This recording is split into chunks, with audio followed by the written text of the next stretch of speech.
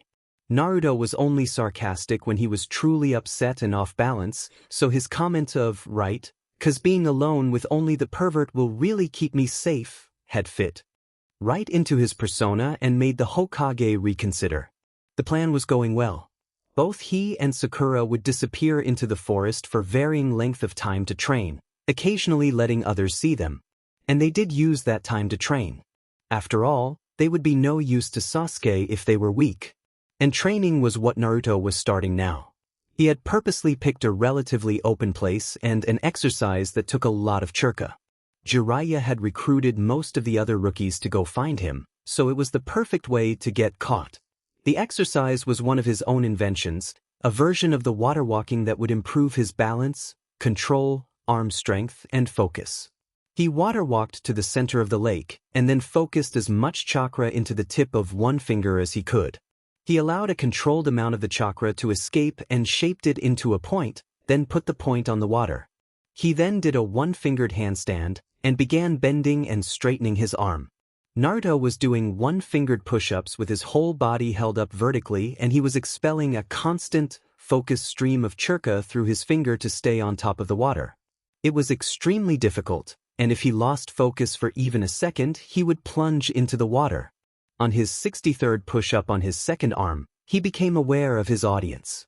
He split his focus between the exercise and peering at the rookies and Sannin standing on the shore. He nearly lost control when he saw their expressions, bulging eyes, slack jaws, and very clearly in shock. Finally, he completed his 100th push-up, his whole body trembling under the strain. Slowly, he lowered himself into a standing position on the water. Staggering slightly, he became aware of exactly how tired he was.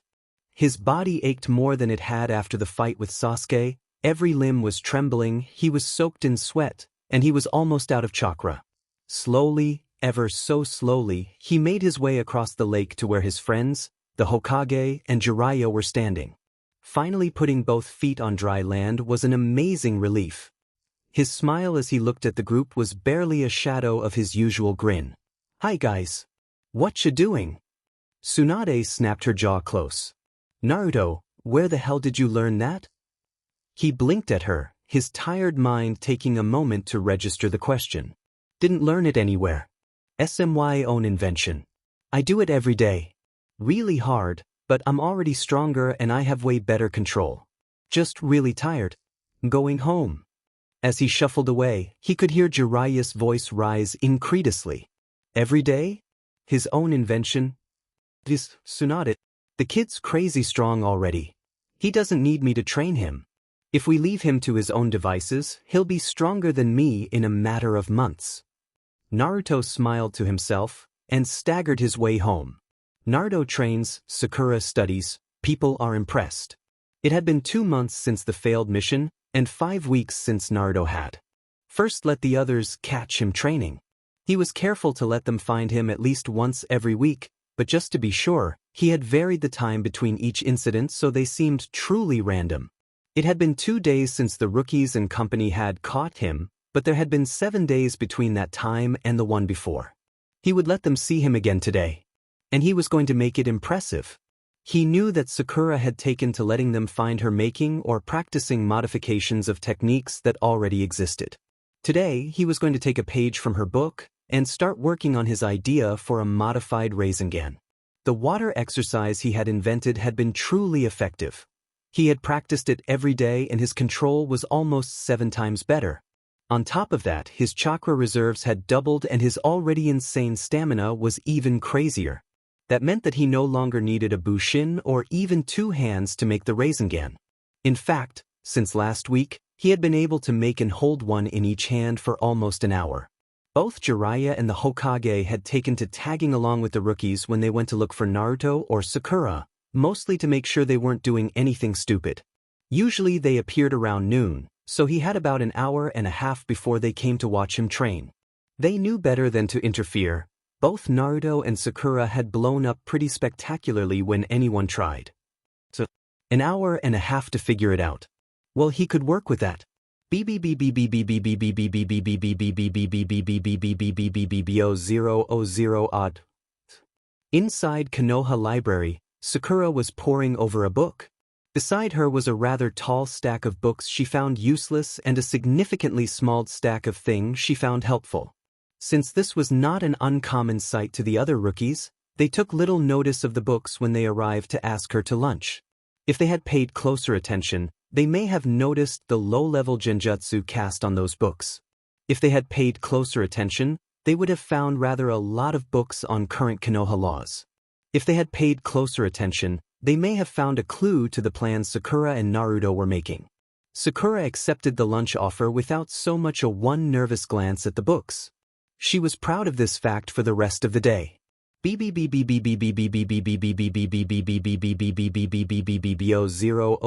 odd. Sitting in a small taiyaki place near the Hokage's tower, the Rookie 9, minus Naruto and obviously Sasuke, were involved in a spirited discussion of which weapon was better for long-range combat, shuriken or kwani. Within 10 minutes of ordering, Jiraiya joined them along with the group's senseis and Tsunade. A second table was dragged over and the whole group involved themselves in an energetic meal, discussion punctuated with arm gestures and loud laughter. Then Asuma, who wasn't aware of the state of affairs between Sakura and Naruto, asked a question. "Hey, where's the blonde Gaki?" There was an uncomfortable silence. Quickly falling into her assumed role, Sakura stood quickly and opened her mouth to respond. She was cut off by a wave of chakra that had every head turned towards Konoha Forest. There was a short silence, then the whole group marched out, Tsunade telling the shop owner to put the meal on her tab. As they headed towards the forest, one thought was universal. What has he come up with now?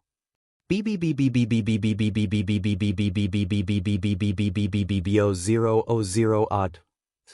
Naruto lay on his back, panting. That had been awesome. His experiments had been mostly successful, and he could sense the others moving towards him rapidly. Until his lapse in concentration, due mostly to an encounter between a bug in his eye, it had gone practically perfectly. He grinned. The others were almost at the edge of the clearing. Time to put on a show. Groaning softly, he staggered upright. Once more and I'll have it. His mutter reached the ears of his audience, and the reaction was immediate. The regular watchers pulled the Jonin senseis into the shelter of a large boulder and turned expectant eyes on his form. He took a deep breath, and as he expelled it, concentrated. In his hand, palm turned upwards, a Rasengan formed. From behind the boulder, Naruto heard his sensei mutter a disappointed "That's it?" The others shushed him and continued watching. He held the technique for a second. Then, much to his audience's puzzlement, it began to shrink. For a moment it seemed like he was releasing the technique. Then they realized that the ball of swirling air was not disappearing, it was being compressed. Barely a second after the shrinking had started, the Rasengan was the size of a pinhead, a tiny spot of intense light in Naruto's hand. Then, beside it, another appeared. And another. And another. In 30 seconds, Naruto was surrounded by dozens of pinhead Rasengans. Then, he lifted the hand he had used to make the first one, and pointed to a huge oak tree on the very far side of the lake. The tiny ball of light shot across the open water at an amazing speed. And the oak vanished. The group, including Naruto and Sakura, as far apart as they could get, walked over. Naruto examined the remains of the tree, pointedly ignoring Sakura. There was nothing left. No shards of wood, no heap of ash, just a few exposed roots. Jiraiya turned slowly to look at the blonde. Holy shit. Brat, how do you think these things up? Multiple projectile Rasengan, each smaller than a coin? What's next, a jutsu for creating food from air? He narrowed his eyes at the sudden smirk on Naruto's face. You're planning something. What are you up to? Naruto grinned at the white-haired ninja. It was so mischievous, so sly, so quintessentially Naruto, that the group couldn't help but smile back. Now that would be telling.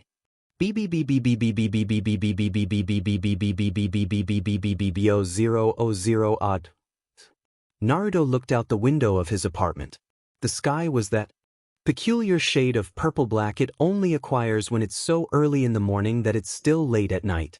Those few minutes that straddle the line between really late and before dawn do strange things to a person's mind. Things, while not necessarily clearer, are sharper and more focused. This was the time when the most familiar things become alien and strange. This was the time in which things changed. Naruto stood.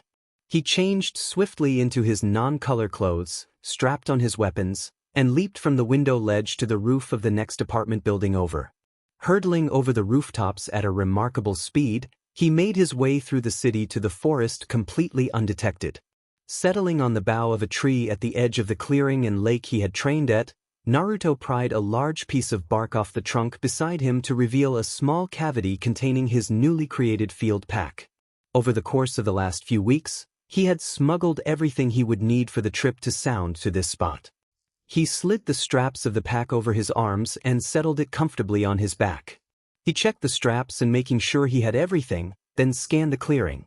Finding the one small piece of cloth he had left out and then gathering some leaves, he eliminated every trace of himself from the clearing. Careful not to break a single twig or leaf in tracks, he moved slowly away from Konoha. When he was a mile away, as dawn colored the horizon, he picked up speed.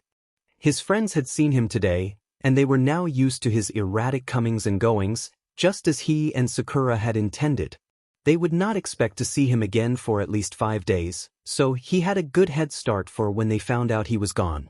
His play acting with Sakura had been effective. No one would think to ask her where he was since they were so clearly at odds. And as soon as people started asking questions, she too would disappear. With luck, he would be in Sound before anyone found out he was gone. There is a journey. Sakura diverts attention, Naruto arrives in Sound, Orochimaru gets a shock.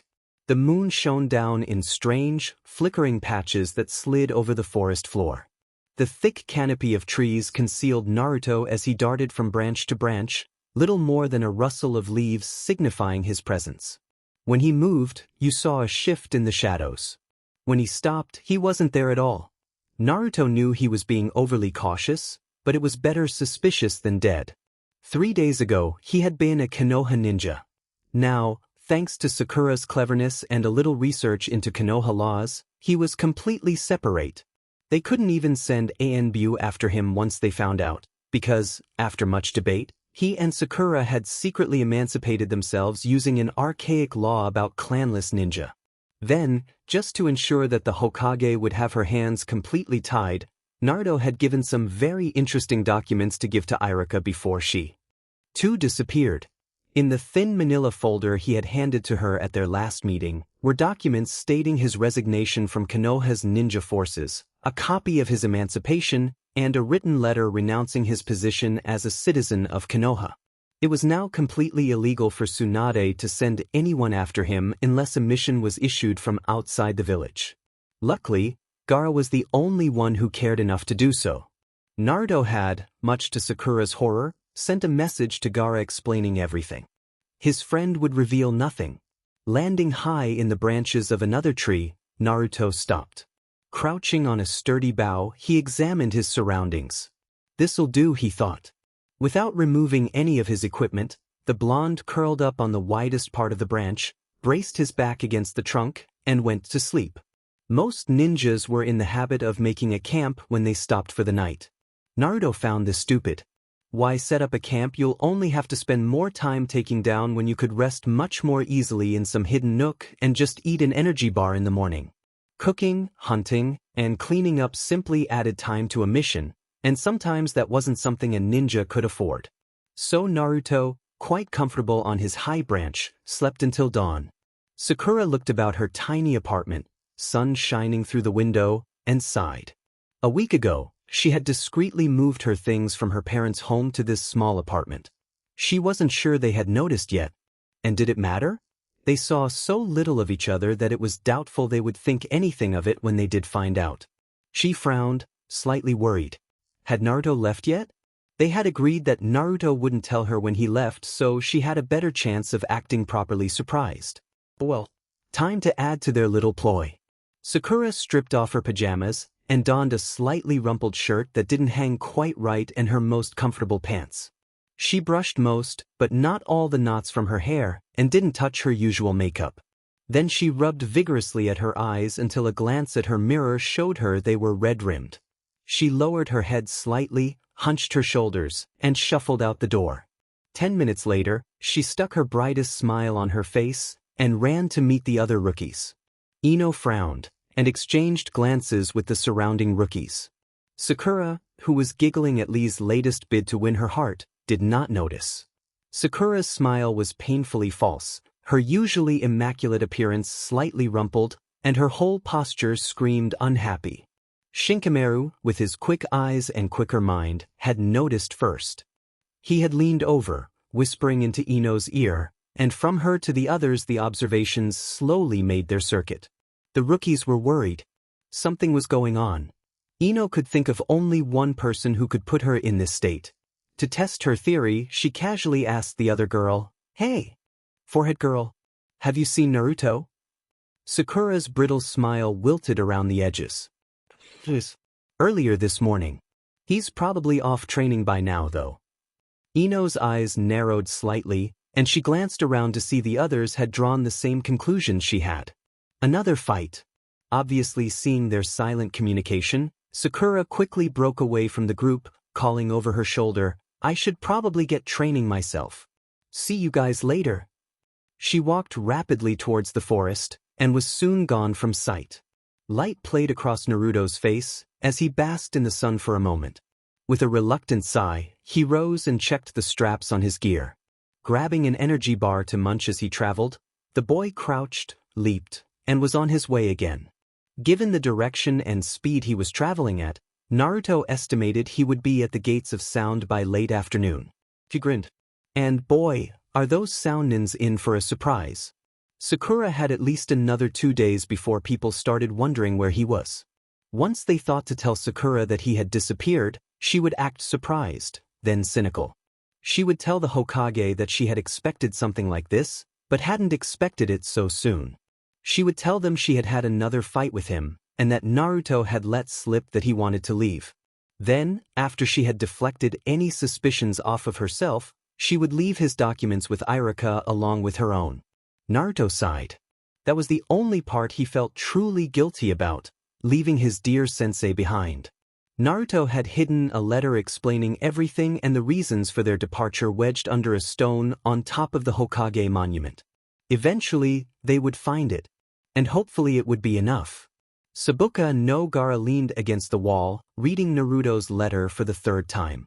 His siblings were staring curiously at him. He knew, as was most of the council of Suna and the panting messenger who had brought the missive.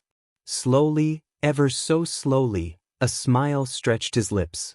His eyes crinkled around the corners, his smile evolving into a grin. Then, to the shock of everyone in the room, he began to snicker quietly. "Brother?" Temari's voice was hesitant and slightly fearful.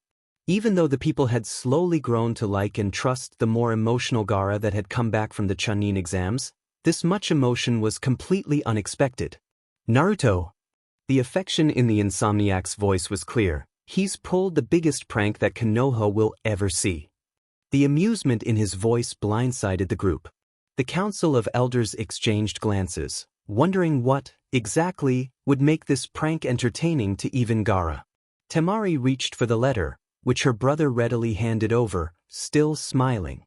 With Kankuro looking over her shoulder, Temari read it. "Hey Semi, wanna know a secret? Well, you'd better, 'cause I'm telling you either way. So, you know Sasuke BSRD has gone and pulled a fast one. Waltzing off with the stupid snake. I mean, what's up with him?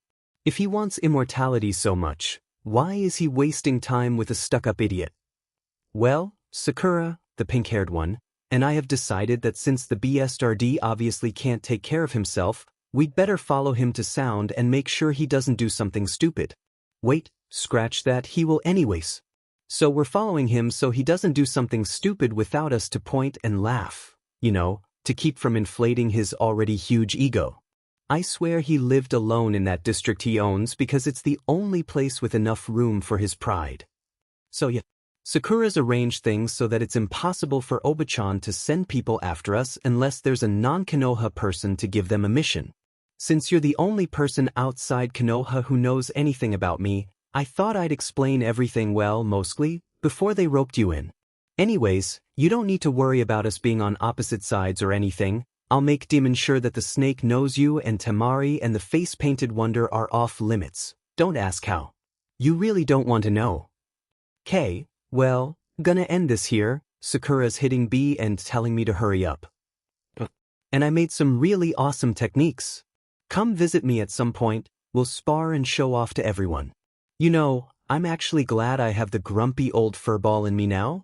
Healing instantly is so nice. Anyways, bye. Your friend and fellow kickbutt Jinchuriki. Naruto. Temari spluttered. Grumpy old furball? He calls his demon a grumpy old furball? No wonder you two get along. You're both crazy. Gaara smirked at her. Says the girl who purposely makes it look like she grows pineapples in her hair. As one, the whole room gaped at him. He made a joke. He actually made a joke. Was the only thought in most of their heads. Kankuro was the first to recover. Well, this will certainly make Konoha's war with Sound interesting. What shall one bet the blonde brat ends up either driving all of Sound insane or making friends with everyone? Gaara glanced at the letter, then at the confused faces of the council. 300 on him stopping the war before it even gets started. Miles away from both Suna and Konoha, Uzumaki Naruto had arrived at the village of Sound. The walls were manned by no less than 8 Jonins. The gates were sturdy and thick, and it was clear that no amount of sneaking would allow him into the village unnoticed. So he went with Plan B. Stepping into the middle of the road, completely visible, Naruto cupped his hands around his mouth and shouted at the ninja. "Oh, let me in. I need to see Orochimaru." The Jonin stared. Naruto stared back, hands planted on his hips. The Jonins considered. On one hand, the small blonde had approached completely undetected, had escaped every trap set up in the forest, and was making absolutely no effort to hide exactly how much power he had. And boy, did he have a lot. It was practically rolling off him. On the other, if they let the little ninja in, he might actually use that power. Finally, Naruto got exasperated. One of you people go tell either Orochimaru or Kabuto that Uzumaki Naruto says that they signed themselves up for a 3-for-1 deal, and number 2 just arrived. And I'm not gonna try to take number 1 because he's a stubborn, stupid BSTRD and it'd never work anyways. Got that? Good. Now go find him. And with an annoyed huff, Naruto sat down in the middle of the road and waited. The Jonin who had been persuaded to carry the blonde's message hurried towards Orochimaru's office. He stopped for a long moment to catch his breath, and then knocked very quietly. "Come in." Kabuto's voice. That meant that the snake summoner was in a good mood. He took a deep breath, walked into the room, bowed, and relayed his message.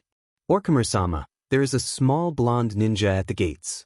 He told us to tell you that Uzumaki Naruto says that you signed yourselves up for a 3-for-1 deal, and number 2 just arrived. And that he's not going to try to take number 1 because he's a stubborn, stupid BSTRD and it'd never work anyways." And then he sat down in the middle of the road. The Jonin chanced a glance towards the two. He was met with 2 very surprised faces. Then Kabuto began to chuckle. "Well, Orochimaru-sama, you have to admit he's got guts. And he is rather powerful." Orochimaru's face grew thoughtful. And he'd keep Sasuke-kun in line. "Well, we'll see, won't we? This may be to our advantage. I wonder how he got away from Konoha without the Hunternines dragging him back. We'll find out soon, no doubt. Send him in, but make sure he has absolutely no contact with Uchida Sasuke. This will be an intriguing discussion, I believe." The Jonin bowed and left the room. Back at the gate, Naruto had persuaded one of the rather bemused Jonin to come down off the wall. Currently, the two were on their 3rd game of XS and OS. In the 10 minutes since the other Jonin had left to take the news to their Kage, Naruto had struck up a conversation with each ninja in turn. All of them were confused. Usually, when a ninja appeared at the gates of Sound, they were either terrified or they postured to impress the guards. Instead of doing the expected, Naruto had promptly started asking general questions about their village. In return, the ninja had found the little blonde quite willing to answer any and all questions posed to him. They now knew why Naruto had come, how he had gotten away, that he was an orphan, and that his favorite food was ramen.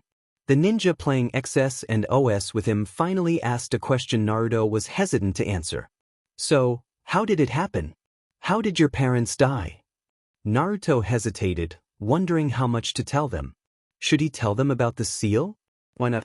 It's not like keeping it a secret did me any good in Konoha, Naruto thought.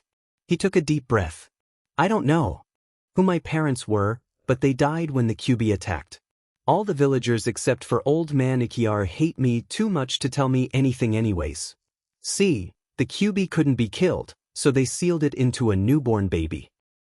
Just my luck to... The furball is always so grouchy. It can't get out, of course, but it wasn't too happy about me forcing it to give me chakra as rent. The Neens stared at him. Rent? One asked faintly. Well yeah, it lives in my mind, so it's demon well gonna pay for the space. The upside to having the fuzzy homicidal maniac is the chakra and the fact that I can heal from pretty much anything overnight. Ah. I had it better than Gaara. He's the vessel for Shikuka. His seal was unstable, so his demon was whispering in the back of his mind, telling him to kill everyone, and between that and the fact he couldn't sleep without the demon taking over, he was pretty much as crazy as you can get. The seal's been repaired now, so he's actually pretty cool. We're friends. Finally, Naruto looked up at the Jonins. You gonna run screaming or try to kill me now? 'Cause that would isekai. No, said one Jonin. No, I think you'll find that Sound Nin are more open-minded about that kind of thing. Most of us were missing Nins. The others nodded in agreement. Naruto's face lit up and he grinned. Cool. Finally, the Jonin who had left to talk to Orochimaru arrived. Hey brat. Orochimaru-sama and Kabuto-san are waiting to see you. The gate creaked open, and Naruto entered the village of Sound. So that he's in Sound. Next chapter will include a full explanation of the plan Naruto and Sakura made, and a meeting with Sasuke. And boy, will he be surprised. Heliotropic Naruto nicknames the Jonins, Orochimaru and Naruto discuss Sound. Sakura gets moving. Naruto peered around his honor guard, 4 of the Jonins from the gate, to examine his surroundings. The 5 of them were striding steadily through the streets of the village, making their way towards a large circular building directly in the center. Sound was built with an eye to security. The central building way surrounded by 8 feet of grass, with no shrubs, trees, or flowers. The first floor of the building was slightly raised, so all the windows had a good view of the bare strip while being high enough to make for an awkward jump. In a wide circle around the building were the training grounds. Around this was a wall. Then there were the administrative buildings, the ninja academy, the supply stockpiles, all the various offices, and several ninja outposts throughout. Around that was another wall, and outside it were the shops and stores, along with the homes of genin to high chunin ranked nins, and more outposts. Then another wall separated that section from the last, all the residents of normal civilians and workers. All the walls were patrolled at all times. The result was a well-organized village with good defenses. He was impressed, not that Naruto would ever admit it. But we're now passing the last wall, heading towards one of 2 entrances to the round building. Naruto stopped trying to take in everything at once, and instead turned to one of the Jonins. This one, he noted, had small green clips on the edge of each sleeve, and was barely discernible as female under the baggy uniform. Hey, Green-chan. Is Orochimaru's office or throne room or whatever underground? 'Cause there's no way all the clerks and people could all fit into only one floor. Snickering quietly at his partner's nickname, the Jonin to Naruto's left answered. No, it's on the main floor in the very middle. Most of the clerks and people, as you put it, are in different buildings. Only the people who are directly under Orochimaru-sama are in this building. Taking note of the white hair visible on this Jonin, and the obviously male build, Naruto responded, neat. Think Orochimaru did it that way so he could watch those really whiny clerks huff and puff all the way here, Ghost? The Jonin spluttered. Ghost? Why Ghost? Well, Green-chan because she's a she and had green bits on her uniform, Ghost, 'cause I can see some of your hair and it's white, Naruto pointed at the Jonin directly in front of him, is edgy, 'cause he twitches every time I say one of your nicknames, and the person behind me is just a Bushin so I won't bother naming him. Naruto grinned at them. The Jonin stared at him. In his heart, the newly named Ghost knew that shock was going to be a common state now that the blonde had arrived. Not once did any of them consider the possibility that Naruto would be refused. It would take a stronger person than their leader to resist the force of nature Naruto had become. Orochimaru stared pensively at the door, waiting. Should he allow Naruto-kun to stay? Was there any benefit in turning him away? How would the blonde's presence affect Sound? Orochimaru-sama, stop brooding. You know as well as I do that a choice can't be made until he says his piece. You're just making yourself tense. The snake summoner turned towards his second in command. You sound as though you're already supporting his staying, Kabuto. The other man ducked his slightly, but smiled. Let me just say that life will be much more interesting with him around. You've had limited contact, Orochimaru-sama, but once you talk to him, you'll understand. Just different. Interesting. Hearing the quiet knock on his door, he sighed. Well, we'll see, won't we? Louder, he called to the group in the hall. Come in. Before the Jonins could restrain him, Naruto opened the door and bounded cheerfully into the room. Oh, thanks for at least hearing me out, Orochimaru. Hi, Kabuto. Haven't seen you for a while. The blonde flopped down in the chair opposite Orochimaru's desk. He grinned at them. Your Jonin are really nice, although I wish Ghost would stop snickering at me. Green-chan and Edgy are nice. So, I best get explaining, hey? What do you want to know? Orochimaru blinked. Had the boy breathed once in that whole monologue? Then his words registered. Green-chan? Edgy? Ghost? The boy was giving 3 of his most powerful Jonins ridiculous nicknames, and they didn't mind. He shook his head. He'd figure that out later. Right now he had a mystery to solve. He leaned forward slightly. I think, Naruto-kun, it would be best if you simply started at the beginning and explained everything. Otherwise, I expect we would be here until dawn tomorrow. He glanced at the Jonins. Are you comfortable with telling your tale with these 3 in the room? Naruto shrugged casually. Why not? They already know about the fuzzball, and I'm pretty sure I can trust them. Besides, it's not like anything I'm going to tell you is particularly sensitive. The Jonins took up posts around the room, and the Soundnins as a whole settled in to listen. Naruto told them everything. He told them of his and Sakura's loyalty to Sasuke, of conceiving his plan, of buying information from the underground.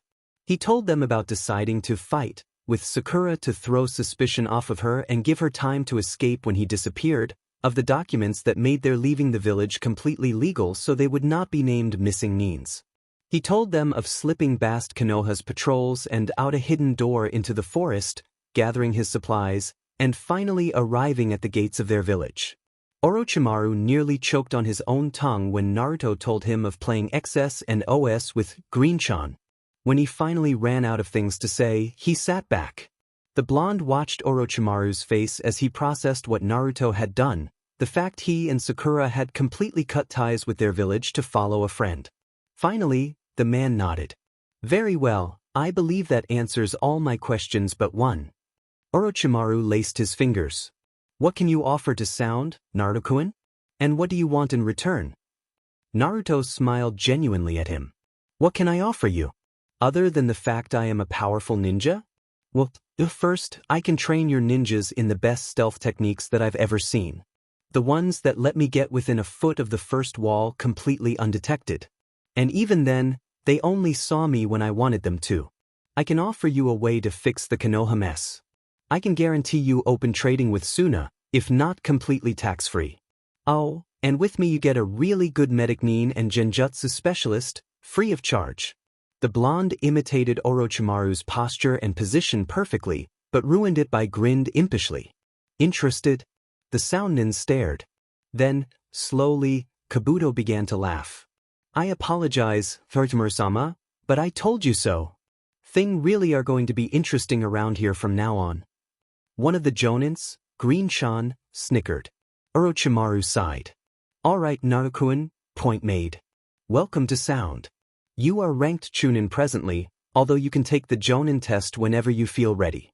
We will speak of trade with Suna and your solution the Konoha mess, as you put it, tomorrow. I'll have a forehead protector and a uniform for you by then. Himoto will show you around, and you will sleep at her apartment tonight. Green-chan, now known as Himoto, nodded. Take him shopping for clothing as well. No orange. Or any other eye-watering shades either, Naruto-kun. The clothes you are wearing now are good for missions, but you will have to spend some time in the village. Naruto looked down at his no-color cloths and grinned again. We'll find you an apartment near Sasuke-kun soon. Now go, get something to eat. It's past 8 p.m. Naruto jumped up, chattering about ramen and new flavors, and his new watcher shuffled resignedly after him, the other jonins watching in amusement. Stretching, Kabuto nodded to the two jonins, and they left. He turned to face Orochimaru. Interesting, isn't he? Tomorrow will be exciting. Orochimaru sighed, faced with a sudden vision of life with Naruto in the village. Exciting was an understatement. Back in Konoha, Sakura was doing a very good job of keeping her act up. He's gone. As in, left the village permanently? But her voice and face abruptly modulated from surprise to resigned. I suppose I should have expected this, but I thought he'd wait at least a year. Both Tsunade and Shikamaru frowned sharply, but it was Niji who asked, and why should his disappearance have been expected, Sakura? All the rookies and their senseis were gathered in the Hokage's office, along with Jiraiya. The white-haired pervert had gone to Naruto's apartment to coerce the boy into accompanying him to the hot springs, and had found the apartment bare of all essentials and anything of sentimental value to Naruto. On his desk sat his Konoha headband, Tsunade's necklace, and a note that simply read, "Sorry, Oba-chan. I have something more important than a dream to take care of. Naruto, ex-Rokudaime to be." Sakura sighed. A few days ago, I encountered Naruto just after breakfast. Well, neither of us were in the mood to apologize, to say the least. He let slip that he was going to leave the village. I thought he meant months or years from now, not days. I guess I didn't really think. I was kind of distracted for the rest of the day. Hey, I remember. You were all crumple and sloppy looking. Sakura sent Ino a sour look. Trust you to notice my appearance and not my mood, Ino pig. Hey. Asuma let out an exasperated sigh. Quiet you two. Sakura, did anything you said have particular impact? According to Jiraiya-sama, it had been abandoned for days. He must have left immediately. On cue, Sakura made her face pale a bit and allowed her shoulders to slump. Yes, probably. He got me really angry. The guilt in her voice was clear.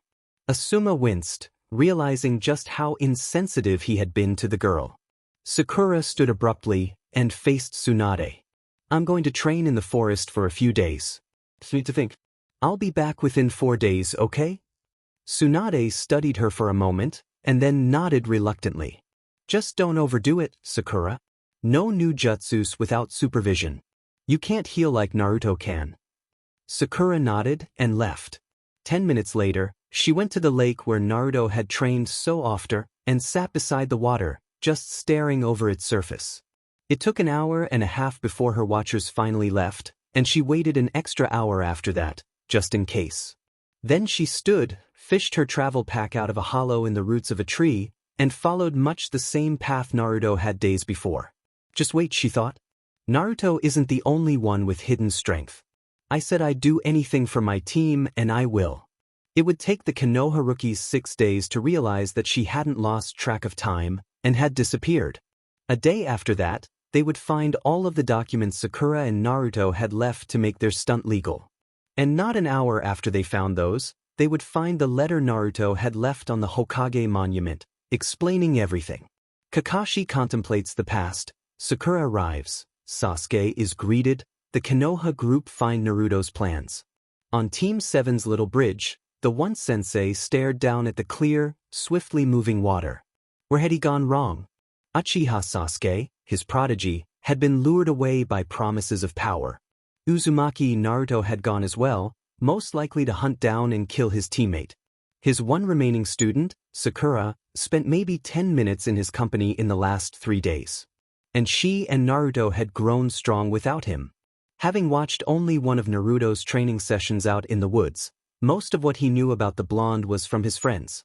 They talked of lightning covering his entire body, of one-fingered handstands on moving water, of frankly dangerous levels of weights on his legs. They told him that his cheerful little deadlast was as powerful as Jiraiya or Tsunade, that he had won 2 out of the 3 sparring matches Naruto and the white-haired pervert had fought. Sakura he has seen more of. She disappeared into the woods, sometimes for days, then came back with powerful alterations on many techniques. She had revolutionized the way medical jutsus were made and used, formulating a way to heal more quickly and easier without weakening the flesh of a wound. She redesigned even the most powerful attacks, especially genjutsu, to be more effective while using less chakra. She had created, with Lee's help, a taijutsu technique just for medic needs that was almost 7 times more effective than any previously invented. Both Sakura and Naruto were amazing ninjas, and apparently quick students from what Tsunade had been telling him. And what hand had he had in their development? He had taught them basic chakra control exercises. All his focus had been on Sasuke, and he had missed his chance. And now he was too late to help any of them. Sighing morosely, he turned away from the water. Maybe he should head up to the top of the Hokage monument. He remembered Naruto had always gone up there when he needed to think. He could almost hear the boy's voice, strangely sober. Just stand at the very edge, sensei, and spread your arms and let the wind blow away all your angry and sad thoughts and then just think. It makes stuff clearer. Moving swiftly through the forest, Sakura considered her options. She was maybe a minute's travel from sound now, and the traps were set thickly throughout the forest. She hadn't let any of them catch her, of course, but there had been some close calls when her mind had wandered. She could sneak into the village, but what was the point? Knowing Naruto, the gate guards had been told to watch for her. But could she really risk it? Might as well. It was probably smarter than just showing up in Orochimaru's office. So she left the cover of the trees some 6 feet from the gate and walked calmly towards it. As she neared, Sakura called up to the Jonin on guard.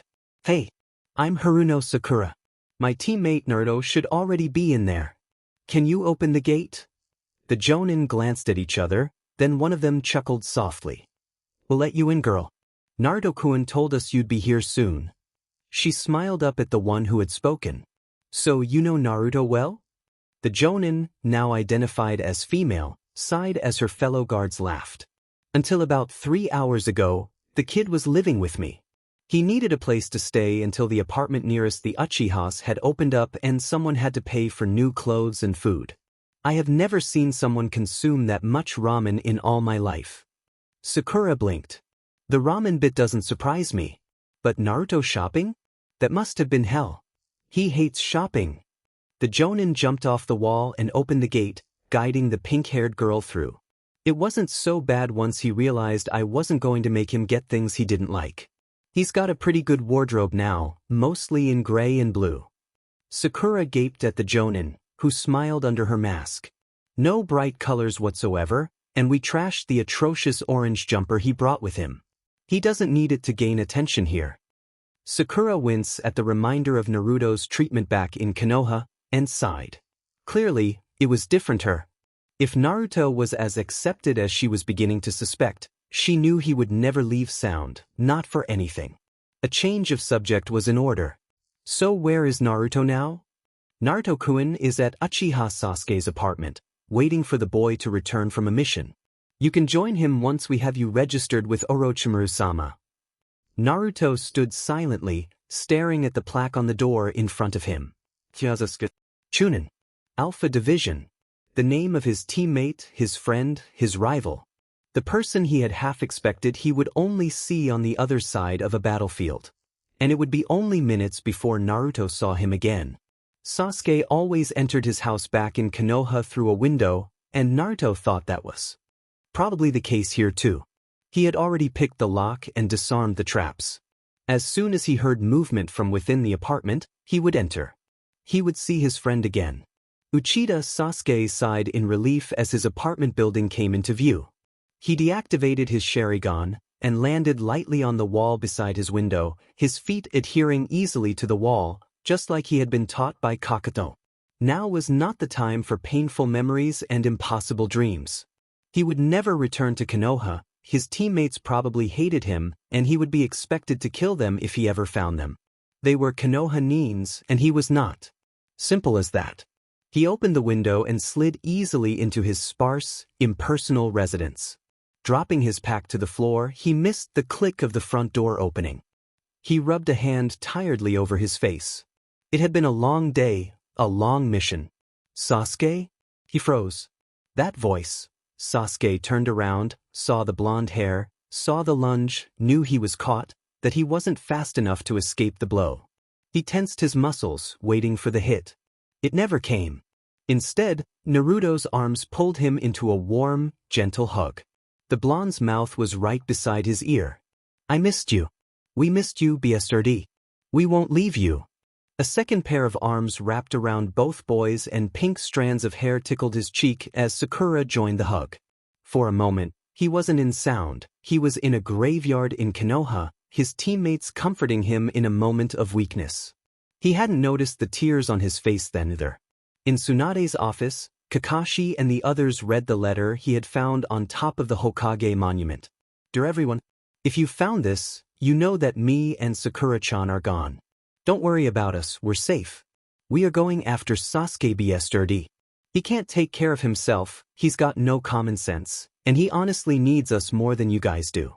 By the time you find this, we'll already be in sound, so it doesn't hurt to come clean. This is what we did. We staged a few fights between us to throw suspicion off of Sakura for when I left. Then we decided on staggered schedules of disappearances into the forest so you'd get used to us being gone for days without contact to give us a head start when you started wondering where we were. We both wrote and signed documents ending our careers as Konoha ninjas and Konoha citizens so you couldn't follow us legally. Then we staged another fight, I left, and Sakura is going to deflect suspicion off of her and leg it as soon as people start asking her question. The documents are hidden in Irika-sensei's unmarked assignment box.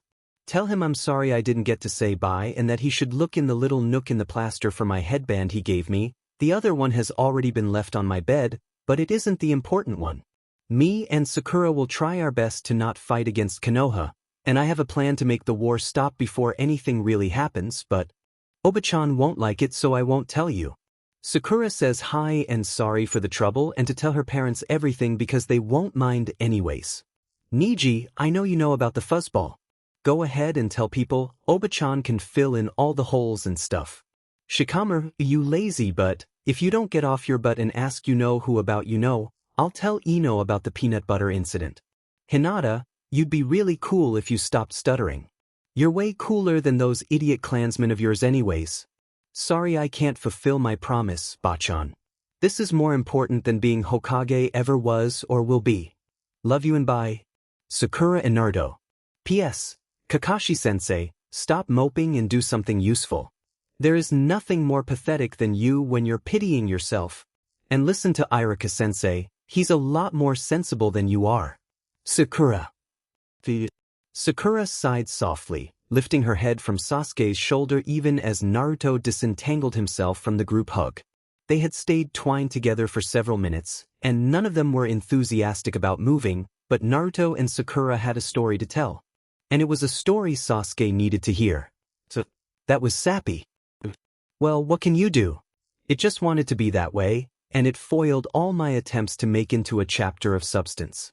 Next chapter. Sasuke is mean and is promptly pranked, Naruto dances in the rain and the Jinchuriki of all 9 demons sit up and take notice of a strange disturbance. Don't you love Cliffies? Heliotropic. Sakura makes a point to Sasuke, Naruto dances in the rain, there is a QB incident. Sasuke listened in incredulous silence as Naruto and Sakura's story slowly unfolded. Sitting on the floor of his apartment were some of Odo's most elite ninja along with the newly reformed Team 7, all listening to the story unfold.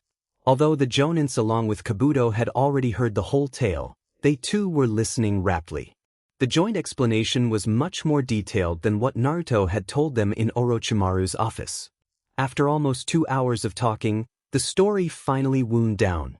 Naruto sighed, leaning back against the wall, and grinned at Sasuke. Well, there you have it, the whole story. Whatcha think?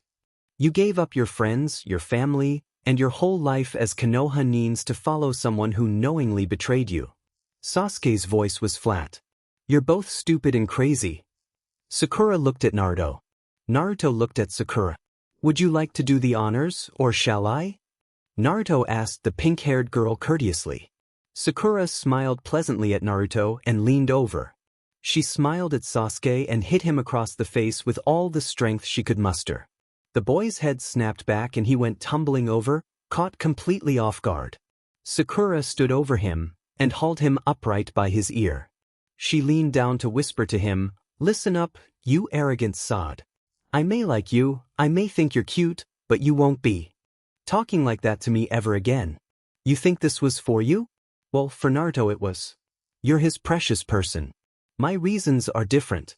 I came to make sure that Naruto would be safe from a traitor's foolish dreams. I missed you and I still care about you, but some things aren't easy to forgive. She glared at him. You left us alone. We were a team, Sasuke, and you left us alone. She releases the reeling boy and moved to sit down again beside Naruto. What did you say, Sakura? He's even more white than usual. She smiled sweetly at him. I was just reminding him how grateful he should be to have friends like us.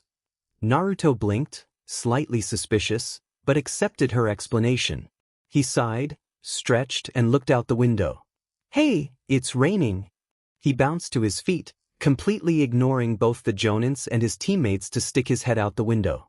He sighed with pleasure as the rain beat down on his face, washing away the sweat and dirt accumulated during the day. A truly happy grin spread across his face. I'm going outside. What in this? Naruto, you'll soak your new clothes. The Jonin on his right, Himoto, or Green-chan, exclaimed. He peered down at them. Everything she had bought for him had been in varying shades of gray, made of light but resilient material. This morning she had tossed him black shorts, a tight gray shirt, and a charcoal gray sleeveless coat. He smiled at her.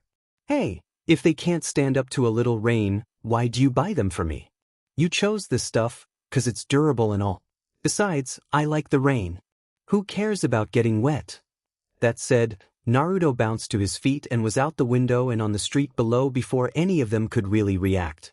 Naruto launched himself off the windowsill and let himself free fall to the street below. He was very nearly bouncing as he made his way to the very center of the cobbled road and tipped his head back to let the rain wash over him. He sighed. Standing in the rain like this was one of the things Naruto really, truly loved to do. It was strangely revitalizing, filling up parts of his soul he didn't know were empty, washing away his worries and fears and leaving behind only a calm confidence. It never made him feel as though he had made the right choices. It made him feel confident in the fact that, whatever mistakes he had made, he would never be completely alone. In his navel, behind the metal bars of a huge cage, he felt the QB stir. Negan. What do you want, furball? A growl echoed through Naruto's head, and he grinned. The fox was so easy to get riled up. Training. We have an agreement, Negan. Go for it. There was a rumble of laughter, then the demon's chakra swirled through his body. A soft light surrounded Naruto, and his chakra system opened to the foreign energy. Naruto closed his eyes and reached for the natural, clean chakra of his surroundings. The rain, the stones under his feet, the fire in the hearth of a nearby. Each and every raindrop held a tiny burst of fresh, healing chakra, which it fed into all it touched: plants, trees, dirt, stones. The only things it didn't feed into were people.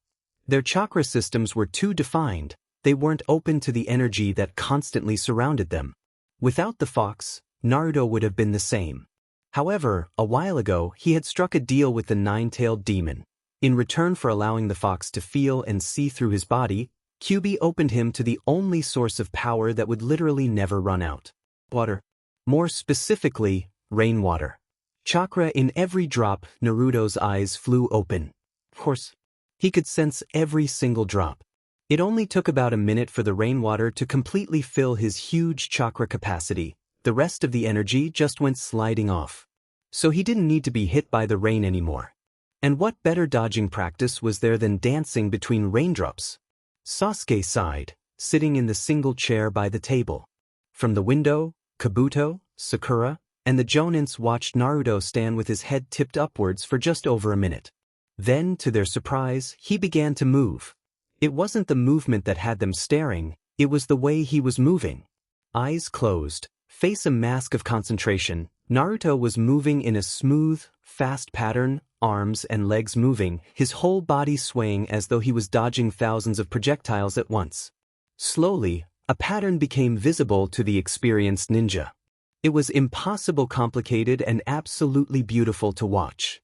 Naruto was a small figure of gray and gold, flowing from move to move in the most complicated kata possible. What's he doing? How is he doing that? Kabuto's voice held something approaching awe as he addressed Sakura. Unable to tear their eyes from the boy dancing below them, the Jonins nodded but didn't turn towards her. I have no idea, but it's beautiful. Sakura watched her teammate with wide eyes. How was he doing that? Behind them, Sasuke stood, curious, and peered over their shoulders and stared. The blonde was something not quite a part of the normal world, dancing like that. He looked ethereal. Something unreal. Then, as they watched, Naruto's hair began to lengthen, his fingernails turning to claws, his canine teeth lengthening slightly, his ears developing points. Somehow, the daunting changes that were no doubt due to what he contained only made him fit into this strange scene even more. Negan, what are you doing? I'm dancing between raindrops. Now be quiet, you're distracting me. A rumbling laugh from the QB, and its chakra began moving through Naruto's inner coils again. You'll never be fast enough the way you are, so you're just going to have to change a bit. It's about time you became a proper vessel anyways, even if you are just another Negan fool. What are you doing, furball? Naruto didn't finish. He felt stronger, faster, more alert. The strange sense that allowed him to feel and accept the rain's chakra wasn't fading as it usually did. He didn't feel any less in control of himself, he just felt more. It was exhilarating. Naruto threw back his head and laughed. He would worry about consequences later. For now, he was going to enjoy this grudging gift from his tenant and dance. He roared with the thunder, struck with the lightning, danced with the rain, and took no notice of the awed and frightened faces peering out of every window as he rose up into the air effortlessly. And the QB roared and struck and danced with him. In a hut on the side of a mountain, an old man with a seal on his face turned, frowning, from his work to stare down towards the village of sound. In the middle of a forest, a Jonin lifted her mist headband away from her face, ignoring her team, to peer towards the village of sound. In the middle of the ocean, a huge eye opened slowly, and heavy waves rolled over the surface of the water as a huge head turned towards the shore and the village of sound.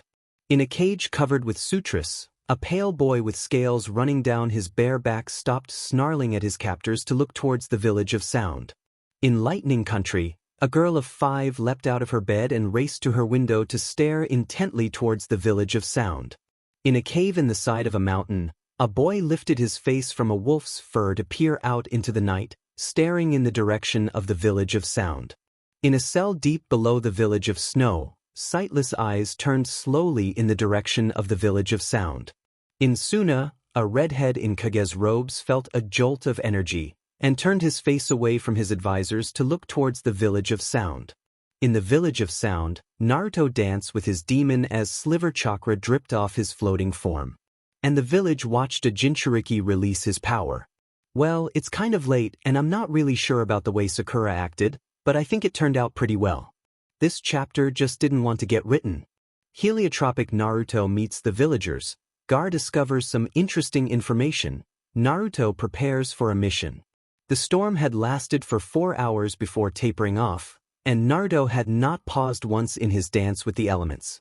Finally, an hour after dawn, the purple-black clouds had faded to gray, the rain was barely at a drizzle, and under the eyes of almost every inhabitant of Sound Uzumaki, Naruto glided slowly to a stop 3 meters above the ground. Hovering in the middle of the street, Naruto looked around for the first time since that wild joy had taken hold of him. There were people everywhere. Villagers, ninja, shopkeepers, children, mothers, fathers, workers, genin, chunin, jonin, even Orochimaru himself. Naruto stared at them. They stared back. Hi! Naruto's voice broke the tense silence, and the crowd surged forwards, shouting questions, laughing, completely unafraid. What's your name? Are you a ninja? What were you doing? How did you do that? Why are your eyes dash? What's with the Sila dash? Who's the dash? Why re dash? What dash? Who dash? Quiet! Orochimaru's voice silenced the excited crowd immediately. He walked calmly through the mass of people, easily making it to the small empty space left around the blonde. He can hardly answer your questions if you don't give him a chance to speak. He sent an encouraging smirk to Naruto, who lost his wide-eyed surprise and took a deep breath. I'm Uzumaki Naruto, I'm a Chunin, and I have a demon sealed inside me. He's the reason for the incident. The furball just kinda got overexcited or something. Naruto scratched the back of his head, embarrassed by the attention. He sent Orochimaru an obviously desperate look, which wasn't missed by the crowd. A ripple of laughter went through them at his discomfort and the fact that he was looking to Orochimaru of all people for protection. Naruto was growing increasingly desperate under the eyes of so many people, flustered and fidgeting, searching frantically for an escape. Luckily for him, Sakura and Sasuke chose this moment to descend from the apartment and explode at their poor teammate. Naruto, what do you think? Dash. Damn it, Dobe, why the hell dash? They stopped and looked at each other. Wordlessly, each grabbed an ear and hauled the protesting blonde back inside for questioning. Orochimaru watched, amused, then turned back to the still curious crowd. Naruto's open demeanor had mostly dissipated the tension caused by his display of power. The people of Sound wouldn't be satisfied by so little information. He could capitalize on their curiosity to make sure the little ninja would have a good reception from the villagers. After all, the more comfortable the blonde was, the less likely Orochimaru was to lose such a powerful resource. So the leader of Sound settled comfortable on a nearby bench and told the gathering a much simplified version of Naruto's story. And an hour later, the crowd dissipated to tell their friends and family of the loyalty and power of a little blonde Jinchuriki. Gaara sat beside the window in the large council room, listening to his advisors argue over something trivial. Barely an hour ago, a wash of power had shocked him upright from a half-doze as one of his senior counselors droned on. None of the other people in the room, civilians and ninja alike, had reacted to it. For a moment, this had puzzled him, and then he detected the distinctive flavor of Naruto's chakra in the electrical wave of power. Not a second later, he had felt Shikuka rear up in the back of his mind and roar in return. It stood to reason that this was another of the incidents Gaara and his siblings had dubbed Narutoosities. Things that were just too weird to consider without giving yourself a headache were jokingly blamed on the blonde, with a high rate of turning out correct.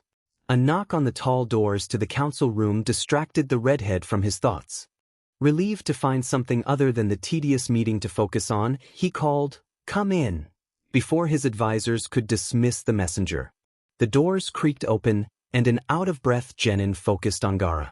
He executed a quick bow to the young Kazekage. "Kazekage-sama, a missive from Torisan has come in. A Jinchuriki has been captured by missing Nins."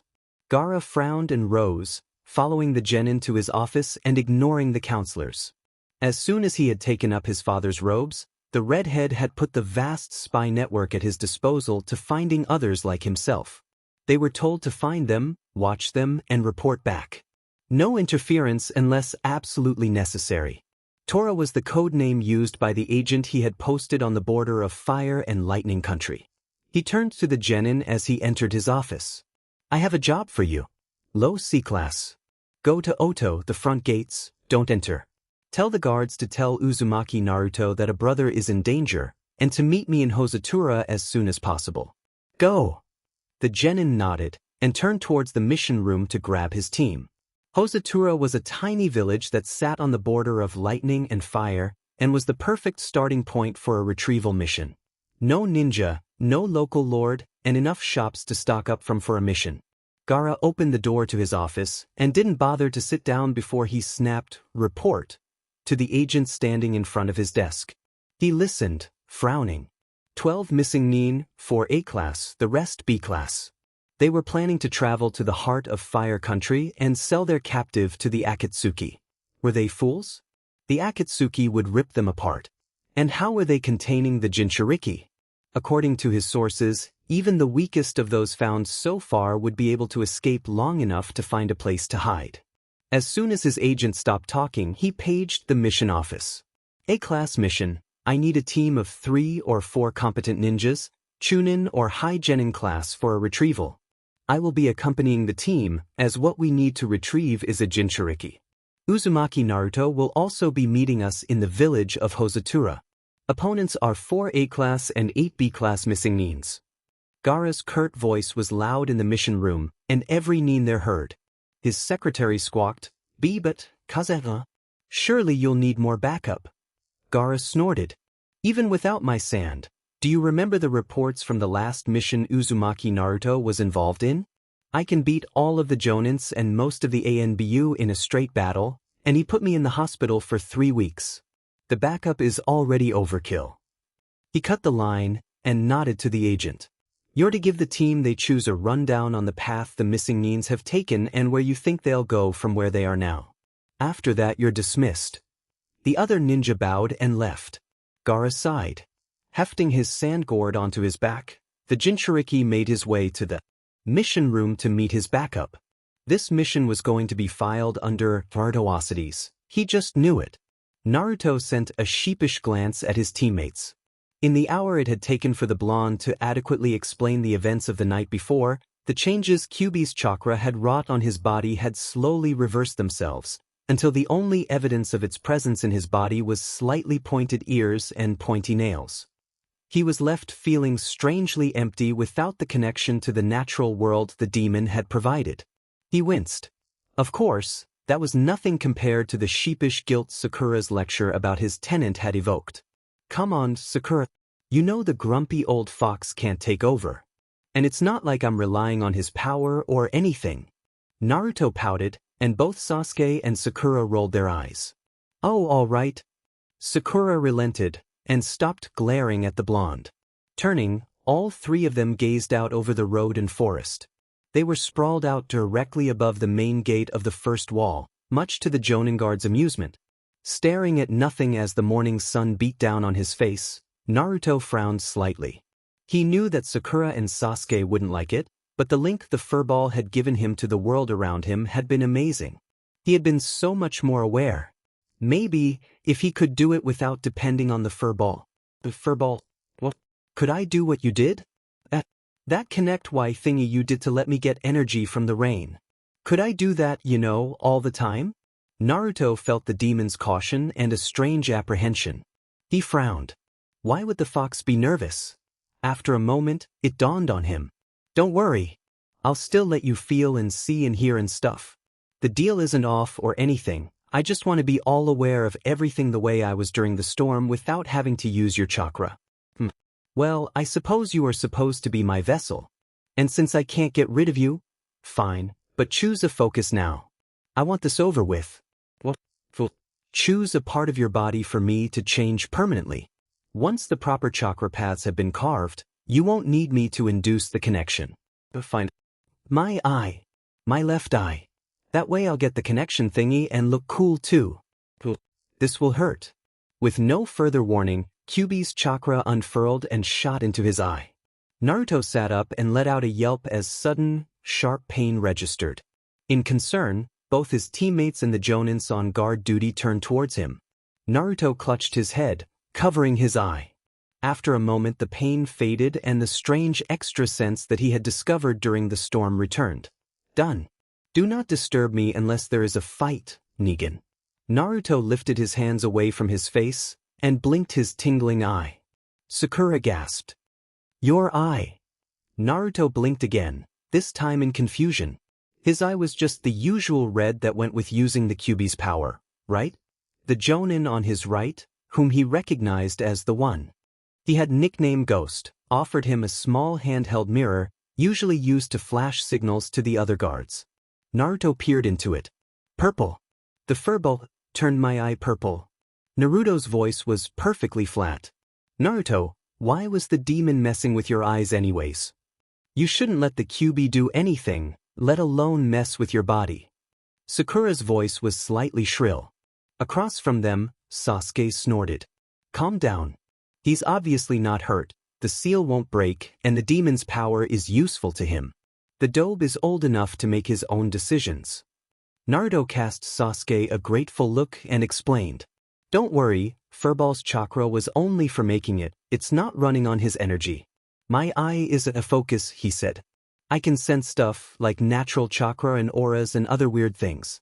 It's like normal senses, then beam. There's a whole another dimension to everything. It's really cool. Before Sakura could respond, the Jonins abruptly straightened, and Sasuke shaded his eyes to peer down at the road. 3 Genins and their Jonin instructor were jogging quickly towards sound. All were wearing Suna headbands. The Jonins exchanged a glance over Team 7's heads, and then one disappeared to get Orochimaru. Gaara wasn't the only one able to anticipate Naruto-influenced events. The group stopped a good distance from the wall. The lead Genin, a tall boy with short black hair, stepped forward, cupping his hands around his mouth and shouted, "Hello." A message for Uzumaki Naruto. Kazaki-sama says a brother is in trouble. He says he'll meet Uzumaki at Hosotura village as soon as possible. Naruto frowned at the Genin for a moment, thinking over the message. A brother in trouble? His eyes widened. A Jinchuriki. He turned to one of the Jonins. "Look, I got to go. Tell Orochimaru dash. I'm right here, Naruto-kun." "I heard." Orochimaru leant over the wall and shouted down to the Suna team, "Message received. He'll join the Kazekage as soon as possible." Apparently, this was all the assurance the group needed, as they immediately turned away and headed back the way they came. Orochimaru turned back to the 3 Chunins, smirking. "This will be for Naruto alone, I'm afraid. Sakura-san needs to finish the paperwork needed to make her a sound ninja, and Sasuke-kun has training with my elite for the next 5 hours." The snake summoner took in the hidden disappointment in Sasuke's face and the open resignation on Sakura's. He sighed. "The next mission, you will do together." He turned to Naruto. "When you get back, I expect those trade agreements you promised me to be cemented to Sound's advantage. We will also speak of your other plan, involving Konoha." He regarded them for a moment, and nodded to himself. Yes, they would prove to be a very useful resource. "Naruto-kun, change into mission clothes and go. You know where Hosotura is? I will expect you back in no more than 2 days. If you are longer, send a message or I will send a search team." Orochimaru turned away, walking towards the center of Sound once more. Sasuke nodded to Naruto and followed. Sakura gave him a warm hug, then she too followed. Naruto sighed, and went back to the apartment he had been sharing with Green-chan to change and grab his pack. Time to get moving. Naruto and Gaara reunite, Orochimaru ponders. Naruto meets another Jinchuriki. Konoha gets moving. Naruto darted swiftly across the open fields that surrounded the border of Fire Country and Lightning Country. He was 2, maybe 3 hours from Hosotura and was making good time. Dressed in his non-color clothes once again, the blonde was visible only as a stir in the grass. Between his own reflexes and his connection to the living world around him, Naruto's movements were soon so well coordinated with his surroundings that ever when moving he was practically invisible. Gaara had said, "Brother," was in trouble. Another Jinchuriki. What would he be like? Would he be violent and deadly like the Kazekage had been? Naruto frowned, lost in his thoughts. So lost, in fact, that it took him several minutes to register the fact that his feet were no longer touching the ground. Instead, he was gliding steadily above the ground. When he finally noticed the fact that he was just under 3 feet above the ground, the blonde let out a surprised yelp and tumbled headfirst out of the air. Naruto picked himself up slowly. He stared at his feet. Finally, he took 1 step forwards, with no ill effect. And another. And another. It was only when he started picking up speed again that he started rising. This time when he stopped moving, he managed to keep himself in the air. The blonde closed his eyes and turned his concentration inwards. His inner coils were as normal as they ever got, but, the coils leading to his feet had sent out tiny versions of the original coil, and the little coils sat barely under his skin, constantly circulating tiny amounts of natural chakra. Natural chakra. Well, that explained why he was floating. Naruto grinned. This was gonna knock Gaara's socks off. He leaned forwards and channeled some of his own chakra into his legs, and was off like a shot. The grass behind him was pulled into his wake as Naruto soared at a ridiculously high speed toward the village of Hosotura. Within a minute, Naruto had completed the 3-hour journey and was stretching out the connection Kyuubi had given him, searching for Gaara's familiar energy. He found it on the other side of the village, just approaching the gate. He grinned. Not slowing as he approached the wall, Naruto allowed his feet to touch the ground just long enough to push off. He went sailing through the air, high above the roofs of the tiny village, and flew towards his red-headed friend. Gaara frowned and held up his hand to halt the group. The missions office had decided that if Gaara was going on a mission, he was going to be protected. Knowing that he would flat-out refuse both the Jonins and a larger group, they sent the only people he found it hard to disappoint: his siblings and Baki. Gaara knew it was overkill. Baki knew it was overkill. Hell, even that idiot Kankuro knew it. But Temari had insisted, and Gaara had crumbled so fast it was embarrassing. At least he would get to see Naruto. Speaking of whom, I can sense Naruto, but I can't pinpoint his location. It feels like he's right on top of us. Gaara's voice was monotonous as usual, but his siblings could easily detect his slight frustration. Temari sighed. Geez, that brat is so annoying. Whatcha wanna bet he's going to prank us? Kankuro snickered and was about to comment, when said blonde's voice echoed through the small clearing. Yo, Gaara, look up. They looked. They blinked. They stared. Isn't this cool? I can fly. Gaara was the first to regain his voice. Naruto, how? It is impossible to fly. Gaara knew this. No one could control their chakra output so exactly as to stand on air molecules, they just weren't dense enough. But then, Naruto had never allowed the fact that something was impossible to stop him before. I've got these weird mini-coils all over now. They're just under my skin and they're not running on my chakra, so I think it's probably the furball's fault again. But who cares? I can fly. Behind Gaara, Temari closed her eyes and counted to 10 while Kankuro buried his head in his hands. Narutoocity number 1 and the mission had barely started. Why were they not surprised? Brat, are you even aware that what you're doing can't happen? Naruto gave Temari a blank look. She sighed and shook her head. No, that was a stupid question. Never mind.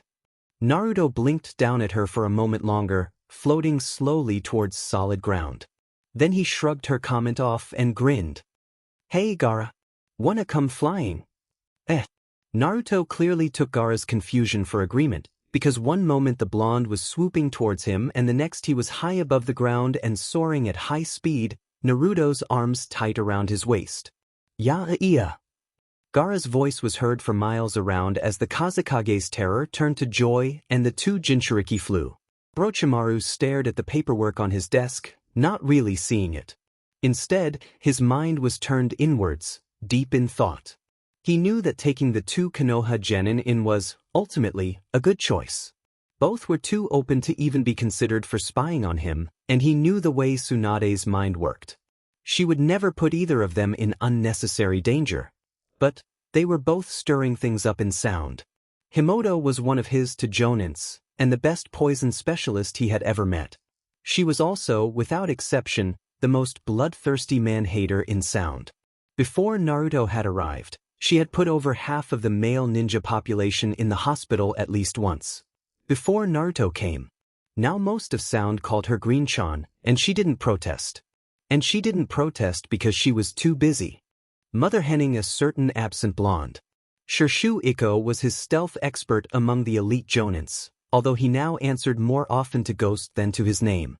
The unflappable ninja had spent the last day and a half hounding Kabuto, trying to find out Naruto's birthday so he could give the little blonde several very advanced stealth scrolls.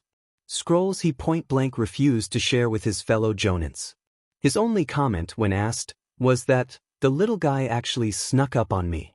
He's got talent, and it's demon well not going to be wasted. And as for Kabuto, he had never seen his right-hand man enjoy himself so openly before. The man was hounded not only by Ikko but by most of the other Jonins and Chunins as well. He would open himself up to questions, then refuse to answer in anything but riddles for hours, then turn around and casually drop a tidbit of information to the desperate Neens. Everyone wanted to know more about Naruto, and Kabuto was clearly enjoying the fact that he knew more than anyone else. It was ridiculous. Still, the blonde was DMN powerful, and he kept Sasuke in line quite easily. The blonde had been in sound for a matter of days, and already the Uchiha was much easier to deal with. His teachers reported that he was much more focused and that he no longer tried to skip over the basic lessons in favor of more powerful techniques. And little Haruno Sakura was proving to be very useful indeed. In terms of chakra capacity and sheer firepower, she was far behind her teammates, yet she had demonstrated her intelligence.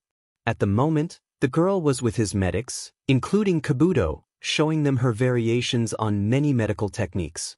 From the way Kabuto had been talking, the pink-haired Kunaniki was revolutionizing the medic nin profession, which rather amused him. Hearing the usually composed man go on like a genin with his first crush was beyond comical. He knew this was a good choice. They were strong, and the blonde brought with him the promise of strong trade allies and an end to the mess he had made of the Konoha mission. They were an asset. But how much would his village change to accommodate them? Well, however much things changed, he had still won. In one fell swoop he had stolen 3 powerful ninjas from his former village, taken a Jinchuriki from under the Akatsuki's nose, and found a possible channel for many, many alliances. After all, Uzumaki Naruto had friends in high places. They were strong, yes, strong and connected. And he would benefit from them. An hour after Naruto had landed Gaara back on the ground, the group of 5 had found the missing nin's trail and split up. 10 minutes after that, they had ambushed the group, easily splitting their forces. Using their surprise to his advantage, Naruto had immediately killed one of the A-class nins and wounded another. Temari had separated 2 of the nins from the rest and was playing with them.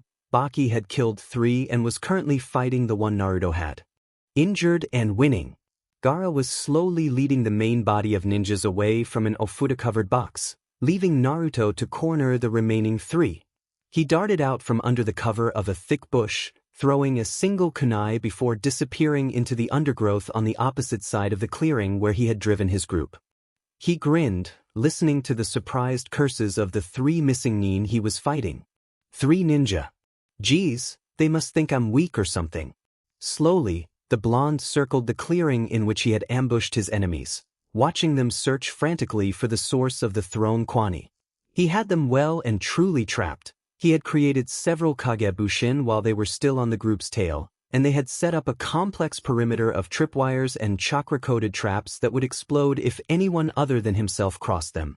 The fact that the clearing he had chosen was hemmed in on one side by a sheer 60-foot cliff and another was blocked by a deep, wide and very fast-moving river meant that the only way the other nins could go was towards the traps. The 3 nins calmed down somewhat, but it was clear that they were very much on edge. Naruto had spent the last 10 minutes harrying them, driving them steadily towards the cliff. From his vantage point in the undergrowth, Naruto surveyed the situation.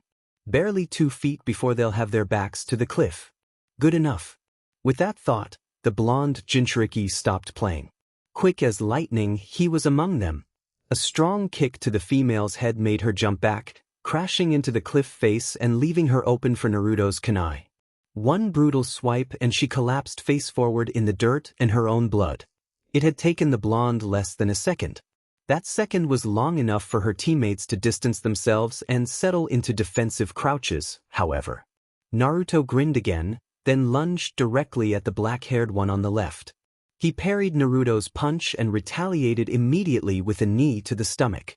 Naruto's grin grew wider as he grabbed his opponent's knee and used his momentum to swing him into the nin's partner, who had been circling around behind the blonde while Naruto's focus was on the first ninja.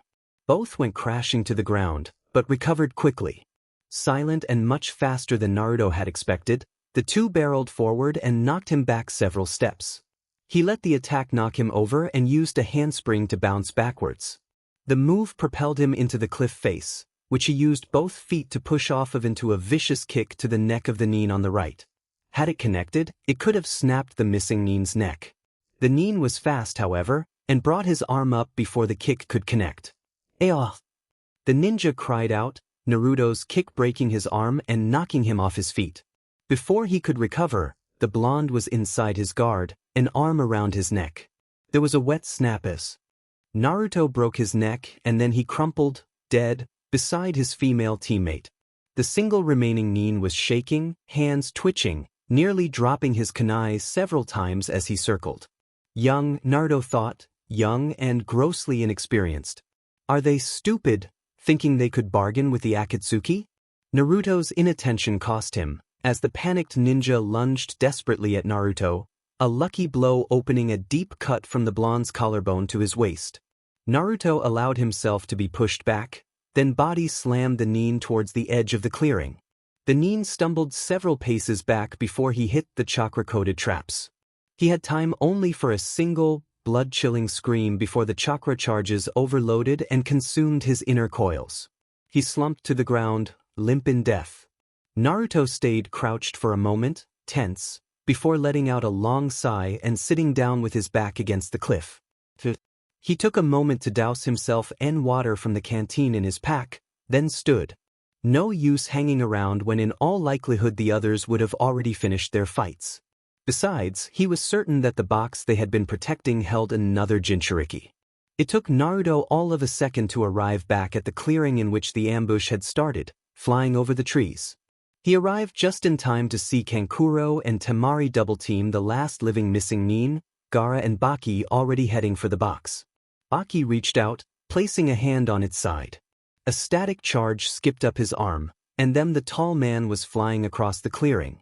He caught himself just in time to prevent a nasty head injury, and rose quickly. "Well," he said, voice shaky. "That explains why they didn't mind chasing us. No chance of stealing that." Gaara frowned, and put a hand out just as Baki had. The charge didn't throw him. Instead, the Ofuda crackled, and pushed him back several feet, electricity occasionally penetrating his sand and causing painful shocks. He and Naruto exchanged a glance. "Right," Naruto said firmly, then called inwards. "Fucks. What now?" "Geez, no need to be grumpy. There's another Jinchuriki in this box covered with Ofuda, and Ofuda. Take all the energy you need." The Kyuubi's voice was dark and heavy with rage. Naruto winced, but quickly dipped into the vast store of demonic chakra made available to him and channeled it into his hands. They glowed an angry red, and the box crumpled under Kyuubi's power. "Why'd the Ofuda thing make you so angry? You Naijins created those abominations specifically to harm my kind. Now free the other vessel." Naruto hastily pressed his hands to a new area of the box, slightly cowed by the fox's rage. Minutes later, the box was nothing but dust, and they were staring through the bars of a cage at a young boy. He was crouching in the corner of the cage farthest from the watching ninja, and it was obvious that he was the Jinchuriki they had come for. Bruises and cuts, some from knives, and some clearly from a whip, decorated his body. His skin was pale, and all he had on was a filthy rag around his waist.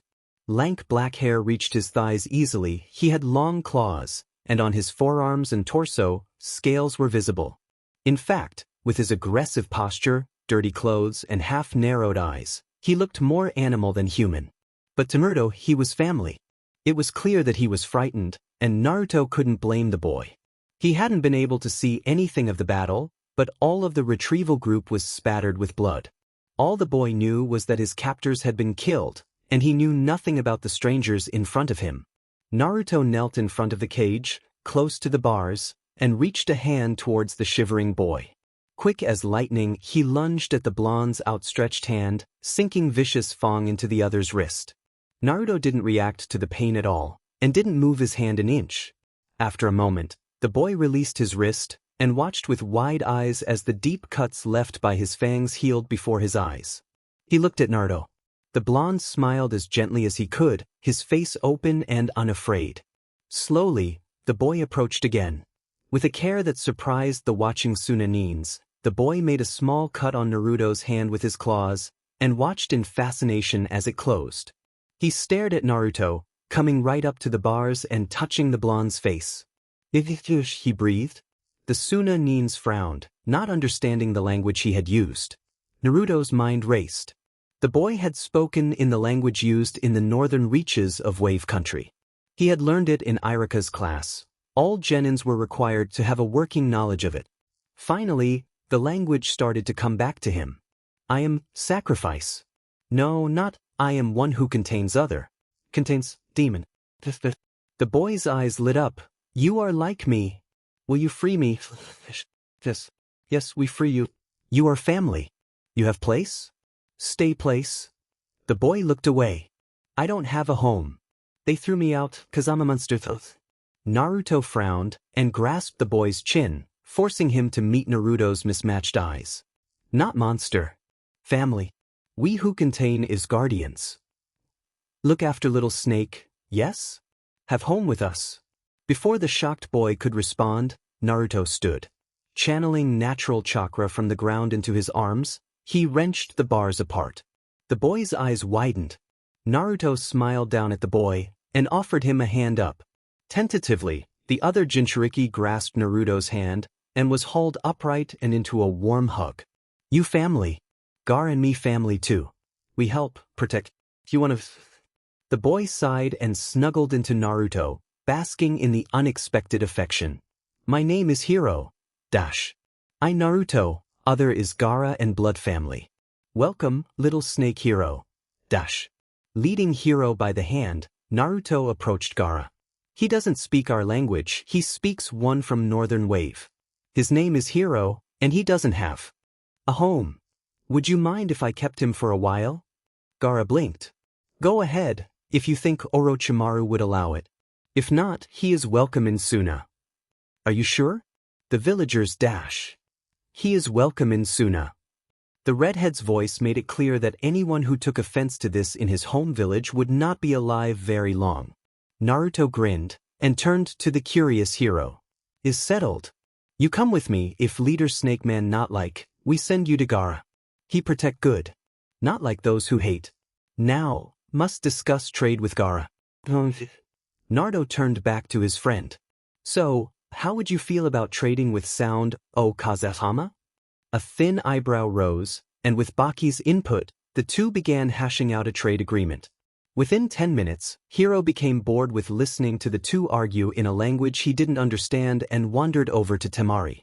Temari was sitting on the ground, bored out of her mind now that the action was over, and had taken to manipulating tiny breezes between her hands to create patterns on the dirt road. A moment later, she became aware of her wide-eyed audience. Hiro was crouched in front of her, staring intently at the breezes she manipulated. He looked thoroughly impressed. Temari smirked. This kid was good for her ego. And so the next hour passed, Kankuro dozing, Baki, Gaara, and Naruto negotiating, and Temari entertaining the 9-year-old Hiro. Finally, the trade agreement was finalized, and Naruto stood to stretch. The action caught Hiro's attention, and within a second the boy was by his side. Naruto smiled down at him, then turned to the others. Good to see you guys again, but I really should get back now. Orochimaru may be a crotchety old man, but he still kicks butt, so I don't want to be late. Oh yeah, and when Tsunami from Wave comes with the next DLVI, tell her about the whole Sound Village thing, K? I don't want them getting worried. Gaara sighed. Yes, fine. Goodbye. As one, the Sunanines rose and prepared to leave. Naruto looked down at his charge, and Hiro looked back. The little boy squeaked in surprise as he was picked up, and Naruto smiled, eyes glowing with excitement. Now we fly, fish. And with that, they rose into the air and were off, Hiro's excited yells echoing after them.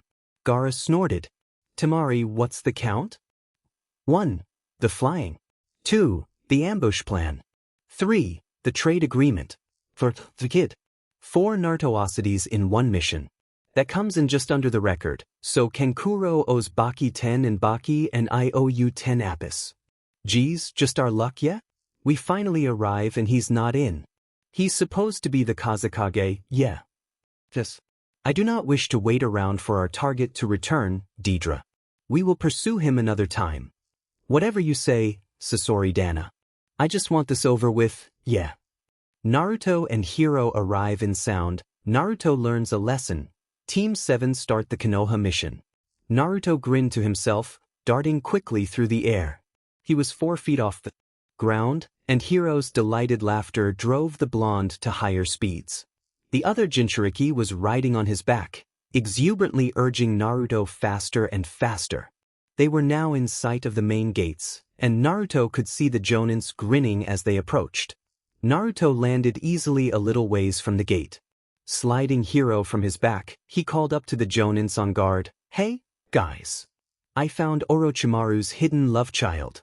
And with that unbelievable declaration, Naruto scooped Hiro up and turned him to face the poor Jonins. They looked at his burden and did a double take. Long black hair, high cheekbones, pale skin, frightening smirk. The Jonins stared. "Holy sheet," whispered one. "They're identical." Naruto laughed, and Hiro stared at the Jonins in confusion. Why were they so shocked? It couldn't be the way he looked. Naruto had made the boy take a very thorough bath on their way to Sound, and the blonde had also bought him some real cloths. And Naruto had said that they wouldn't care that he was a demon container. What could it be? Naruto noticed his small charge's sudden apprehension and spun the surprised boy to face him. "No worried, little hero snake. You look like leader snake of village, so they shocked. Now we go home." He turned back to the Jonins. "Yes, scary huh? He's a Jinchuriki like me, and considering the fact that he's got scales, I think it's safe to assume that he contains the seven-headed snake. Think Orochimaru will let me keep him?" One of the Jonins snorted. "You're kidding, right? The kid's a Jinchuriki, young enough for him to mold, and contains the snake. He's going to keep the boy no matter what." Naruto nodded. "Yeah, that sounded like Orochimaru. Well, I'm going in. Gotta take Hiro to meet his new leader." The blonde abruptly deflated. "And write my mission report." The Jonins snickered, and Naruto made his way back into the village of Sound. Naruto stood in front of Orochimaru's desk, fidgeting nervously. He had briefed the Otokage and Kabuto, and was now waiting for their reaction to the child standing just in front of him. Orochimaru broke the silence. "Is the Jinchuriki for the seven-headed snake, Ichim? And he's, what, 8 years old? How fortuitous." Naruto shifted from one foot to the other a few times, then blurted out, "Can I keep him? I mean, can he stay in Sound? Please? Look at that face. Isn't he cute? And I bet he'll be a really strong ninja." And Ash, "Yes. I'll make sure he doesn't wait, yes? He can stay? Sweet." The hyperactive blonde turned to the smaller Jinchuriki. "You can stay. Leader Snake says yes." Orochimaru watched the two ninja chatter happily at each other for a moment. "Kabuto, put the boy in the Delta wing of the academy dorms, would you? And make sure his teachers know what he is." The silver-haired ninja bowed. "Yes, Orochimaru-sama." He turned to the little boy. "Come with me, Hiro. We'll get you settled into your new home, and then we'll get something to eat." Hiro smiled up at Kabuto, and the two left Naruto and Orochimaru alone. Naruto frowned, uncomfortable. He hadn't been dismissed, and the snake summoner was looking at him with narrowed eyes. Finally, Orochimaru spoke. "Naruto-kun, as much as I appreciate the fact that you gained such a useful ninja for Sound, I would appreciate some for warning in the future, understand?" Naruto scowled. "What? But how would I do that? Come on, I wasn't about to abandon Hiro." Orochimaru's eyes narrowed further, and even with his hugely improved speed, Naruto couldn't react in time to deflect the blow that knocked him into the wall. He stared wide-eyed at the Otokage. "Understand this, Naruto-kun," Orochimaru purred. "I am not Tsunade or Sarutobi. If you do not have my express permission, you do not go outside mission parameters. Your mission was to free one Jinchuriki, no bring him back to Sound." He crouched down, looking Naruto in the eye. "I admit that I have been slightly lax, as I have not given you a communications necklace to contact me, but I tolerate neither rudeness nor disobedience. Remember, you are a Sound Nin now. You are under my command, Naruto-kun, and I have never claimed to be a good or gentle person." Then the Otokage was back in his seat, looking through his papers as though nothing had happened. "Now, I have looked through your plan for Konoha, and it is acceptable. You will begin the groundwork Thursday at noon, and the actual mission will commence in 2 weeks. You are in charge of the team, as it is your plan. You have the next 2 weeks to train Sasuke, Sakura, Himoto, and Ikko in the necessary skills." Dismissed. Naruto hauled himself upright, bowed, and left the room silently.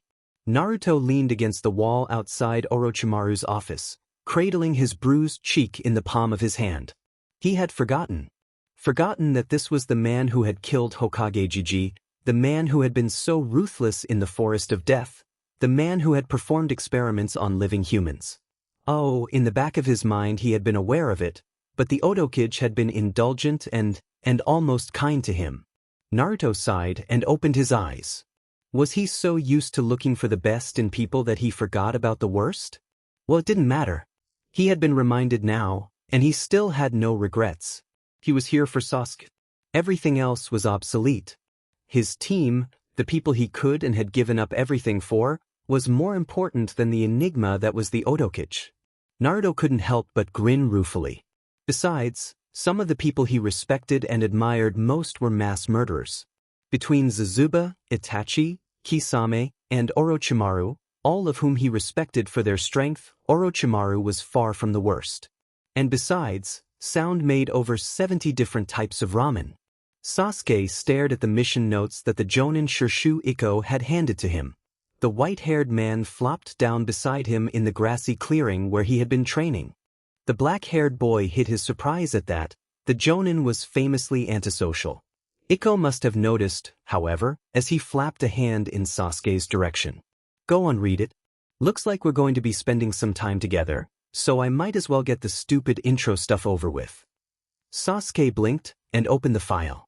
Mission 4, Shirshu Ikko, Yatsutori Himoto, Uzumaki Naruto, Uchiha Sasuke, Haruno Sakura. Captain, Uzumaki Naruto. Assistant, Shirshu Ikko.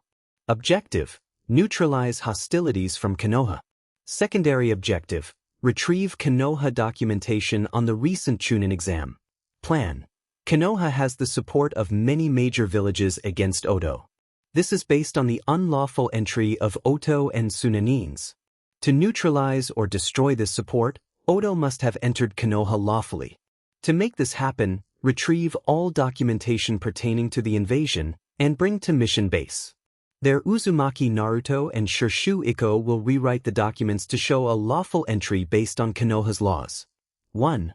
A missing nin of Konoha has the right to retrieve all belongings without persecution. 2. If a missing nin of Konoha is taken in by another village, all charges are dropped until such a time as aforementioned missing nin becomes a missing nin once again. Uchiha Sasuke and Yatsutori Himoto will be retrieving the documents. Haruno Sakura is the team's medic nin and is in charge of communications. Shirshu Ikko is the team's hard hitter and backup. Uzumaki Naruto is team captain. Note, Uzumaki Naruto will be teaching his team several skills before mission commencement. Mission will commence when Uzumaki Naruto reports his team fit for duty. Note, Uzumaki Naruto has been authorized to make changes to any part of the above plan of action as long as the objectives are fulfilled. Uzumaki Naruto is also permitted to make contact under neutral terms with the following people: Hyuga Niji, Hyuga Hinata, Nara Shikamu, Aburane Shino. Approved by the Otokage. Sasuke blinked again. Stopping the war. Naruto figured out was to make what sounded legal so Konoha won't have a leg to stand on with the other great villages, and there's no way Konoha would win without some major support. The Sharingan Wilder shook his head. And people still think he's a dead last? Ikko looked up. A dead last? You're kidding. Sasuke shook his head. Kid, I'm the stealth expert of the elite ANBU teams, and your blonde friend snuck up on me. Himoto's a man-hater, and she's mother-henning the boy like crazy. Hell, the kids actually made Kabuto laugh a few times. How the heck did you Konoha nins miss him? Sasuke winced and told the other quietly, Naruto was shunned for what he contains. Acted out constantly to get attention, and he was terrible in school. He still can't make a passable Bushin. Ikko frowned. I heard that one of the kids' specialties was Kage Bushin though. It is. What was? He can make thousands of Kage Bushin without being winded, but the normal Bushins escape him completely. They always end up looking dead. Ikko frowned. That's interesting. And with that, the two sank into silence. Excuse me, Haruno-sensei? Sakura looked up from the surgery report she was writing, into the face of a nervous-looking Chunin. Yes, what do you need? The boy blushed slightly. Yatsutori Himoto says that you need to meet her outside so you can discuss your newest mission. Sakura sighed. but rose from behind her desk. Well, right. I can finish the report later. New mission, you say? Do you know anything about it? The boy's blush grew darker as Sakura smiled at him. And no, Haruno-sensei. She just told me to go get you. Well, so, you're Sita-san from Class D, right? How's your training going? The medic in training gulped and stammered. That is, it's going well. You're really cool, Haruto-sensei. I mean, I got to observe one of your surgeries last week, and, you're... Sakura smiled again, basking in the boy's praise. Thank you very much, Sita-san. I'm flattered you think that. Sakura giggled as the boy flushed an even deeper shade and went silent. She still wasn't used to having such admiration directed at her, when in Konoha she has simply been Sakura, weakest of Team 7, even once she began training seriously. Hello Sakura-chan. And then, of course, there was Kabuto. Turning, she greeted the silver-haired man. Hello, Kabuto-kun. How are you? Is Mari's physical therapy going well? Kabuto laughed, and sidled in between her and the blushing Sita. Always so work-oriented, Sakura-chan. I am fine, as is Mari. However, I did want to talk to you about the notes you gave me yesterday on the chakra string variations. Oh yes. I'd forgotten. So, what do you think? Is it feasible? Yes, with some minor alterations. Within a second, Kabuto and Sakura were deep in conversation, leaving Sita to glare at Kabuto's back. A few minutes later, Sakura and her silver-haired escort were at the doors of the hospital. Bidding the other medic goodbye, she walked quickly down the steps to meet Himoto. The other woman winked slyly at her. So, Kabuto, huh? You sure move quick, girl. You haven't even been here a week. Sakura turned red. It's not like that. I've just been running some of my newer medical jutsus by him before I start experimenting. You know, to cut down on mistakes and stuff. Himoto laughed and patted her head. Don't worry, Sakura-sen, I'm just teasing. Men are trash anyways. Still crimson, Sakura quickly changed the subject. The Chunin who you sent to get me mentioned a mission? Himoto nodded and handed the girl a file identical to the one Ikko had given Sasuke, except that Sakura's held the medical histories and conditions of everyone on the team. The two sat down on a bench in front of a flower shop. Sakura was completely engrossed in reading the file. Himoto, having already read it, waited impatiently. Sakura finished it and looked at the other. So, I guess we're working together for the next little while. Yes. But don't worry, I'm not hard to get along with, and Ikko is practically asexual, so he's less trash than the rest of the opposite gender. Sakura giggled. Sasuke's pretty much asexual too. I mean, he had this huge fan club back in Konoha, and he hated us. Any other guy would be rejoicing. Hated us? You were a part of it? I take it that you've changed your mind since. Well, mostly I was a part of it because my best and only friend was. The fact that Sasuke was handsome helped. But, he's only human. And he really hurt Naruto-kun. I get that he wants revenge and I'll support him, but not at that kind of cost, you know? I care about him, but I can't love someone who would try to kill his precious person for power. Himoto blinked, not expecting such a serious answer. You've got heart, girl, and guts, not to mention a whole lot of talent. Don't worry about the Uchiha. Guys are crap anyways, so if you're going to moon over one, at least find one that's halfway decent. Sakura grinned at the other woman. Don't worry. I will, eventually. In the meantime, let's go shopping. I need new kwani, and some of that pre-sterilized bandage to experiment on. Experiment on? Yeah. I talked to Kabuto, and he says it's possible. What I want to do is weave chakra strings into the fabric and anchor some minor healing and anti-infection jutsus to it. Sounds interesting. Come on, let's go. You can tell me more while we walk. Naruto and Sasuke talk. Orochimaru receives a report. Naruto trains his new team. There is a death in the ranks of sound. He was sitting on the edge of the outermost wall of sound, staring at the dawn. He had been sitting in the same spot, never moving for almost 3 hours now, just thinking. Naruto wasn't sure that he'd truly understood what it would mean, leaving his village behind. It was strange, living in sound instead of Konoha. There was no Kiba to fight with, no Tsunade-bachan to annoy, no old man Ichiraku to tell his stories to. And he liked it. Oh, he missed Irika-sensei and Tsunade and Kakashi-sensei and all the others, but in sound, there were no villagers who pointed and whispered and refused to give him decent food. No one to belittle him. Here he had his team, and Himoto and Ikko, and Little Hero, and even Kabuto and Orochimaru. Here, people knew he was a Jinchuriki, had seen him use the furball's chakra, and it didn't matter. If anything, they treated him better now that they knew. Naruto sighed, and laid his head on his knees, staring out at the rising sun. It was so much nicer living in sound. He wasn't sure he could leave now. Sound was beginning to feel like it could be home. Naruto. The blonde lifted his head, unsurprised at having his thoughts interrupted. Sasuke had been watching him for a while. It was about time he announced his presence. It's beautiful, isn't it? The sunrise? His teammate grunted, not really, answering, and sat down beside him. For a few minutes, they looked out over the forest and fields bathed in the light of the rising sun. Have you thought this through? Sasuke jumped slightly and turned to look at his blonde friend. What? Have you thought this through, Sasuke? You've got 2.5 years before Orochimaru takes over your body. Is that really what you want? Because, Sasuke, it won't be you that kills Itachi.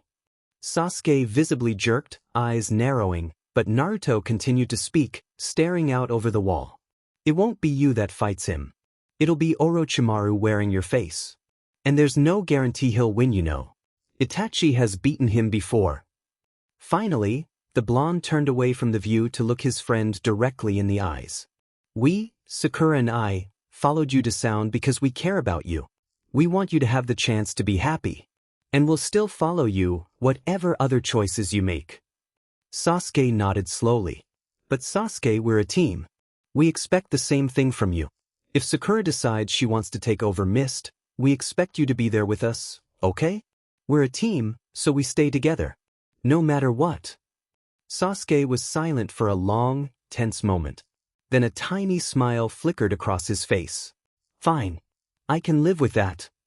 He sighed, seeing the expectant expression on Naruto's face. Give me some time to think about the rest of it. Sure, we've got almost 3 years after all. Orochimaru-sama, a new report has just come in. It contains some information I think you will find enlightening. Orochimaru set the papers in front of him aside and fixed Kabuto with a penetrating stare. Enlightening in what way? Kabuto smiled grimly. It has to do with your former associates, the Akatsuki. It seems that 2 of their number have been significantly weakened.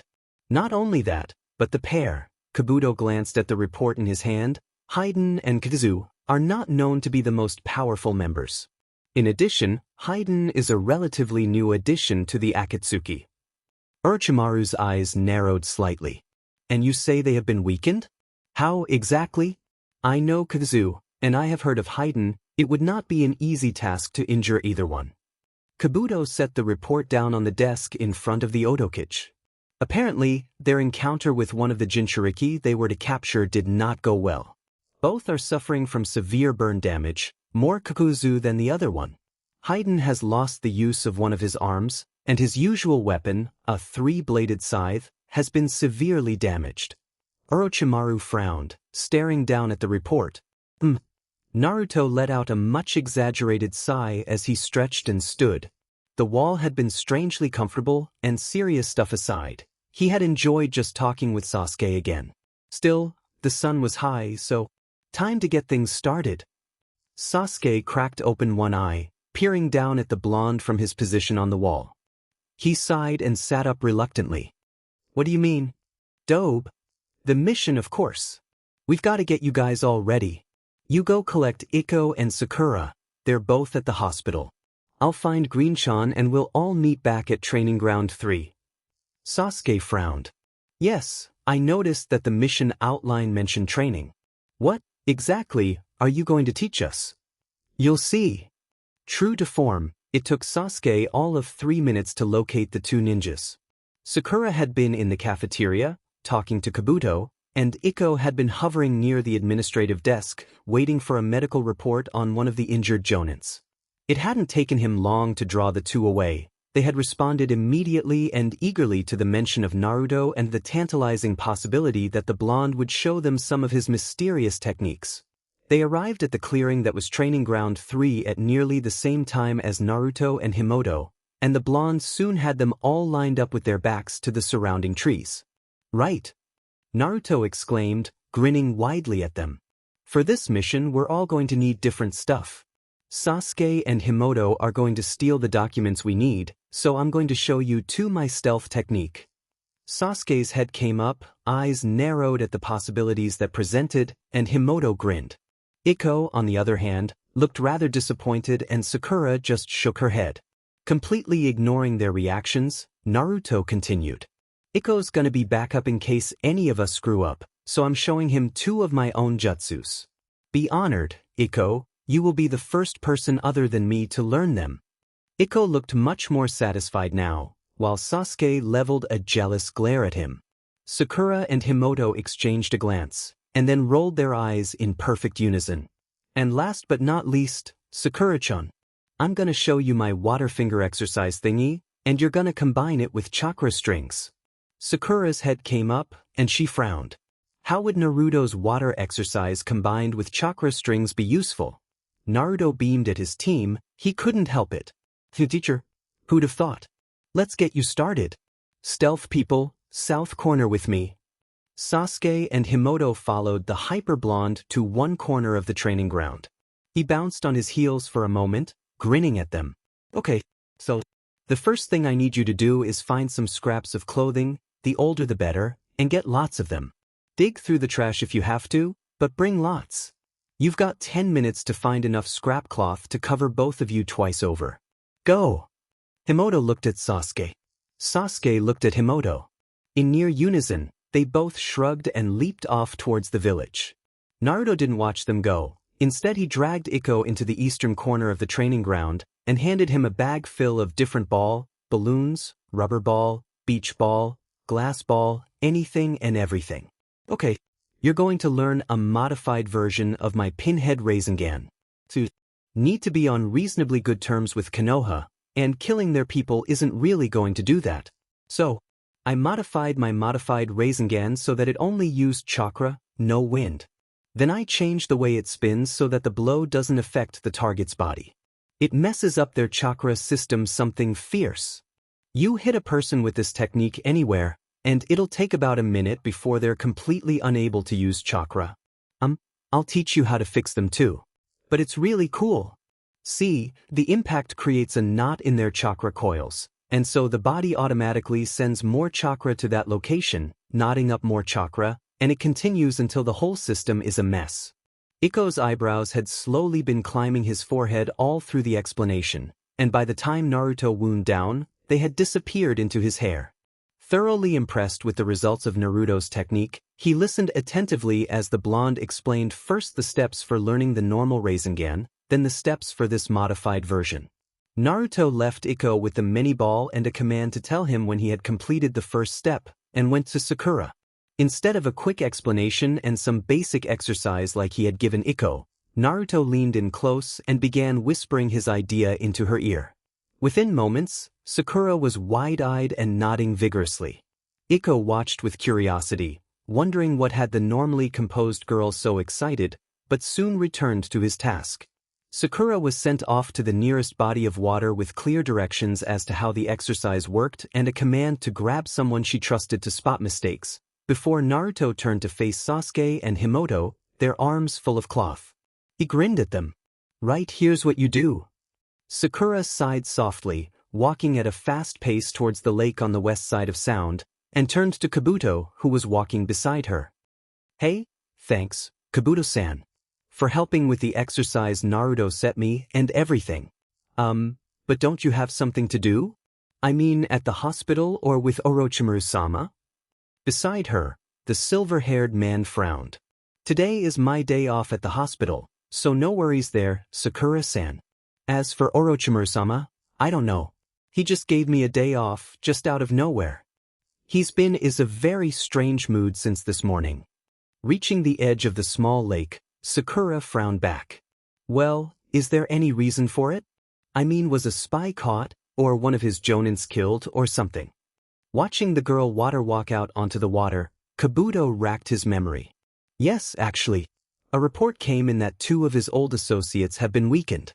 After he read the report, he seemed strangely pensive. Slowly levering herself up on one finger, arm trembling slightly from the strain of holding up her weight as well as channeling the chakra to keep herself above water, Sakura asked absent-mindedly, "Old associates?" Kabuto nodded. "Yes, Haiden and Kazu of the Akatsuki."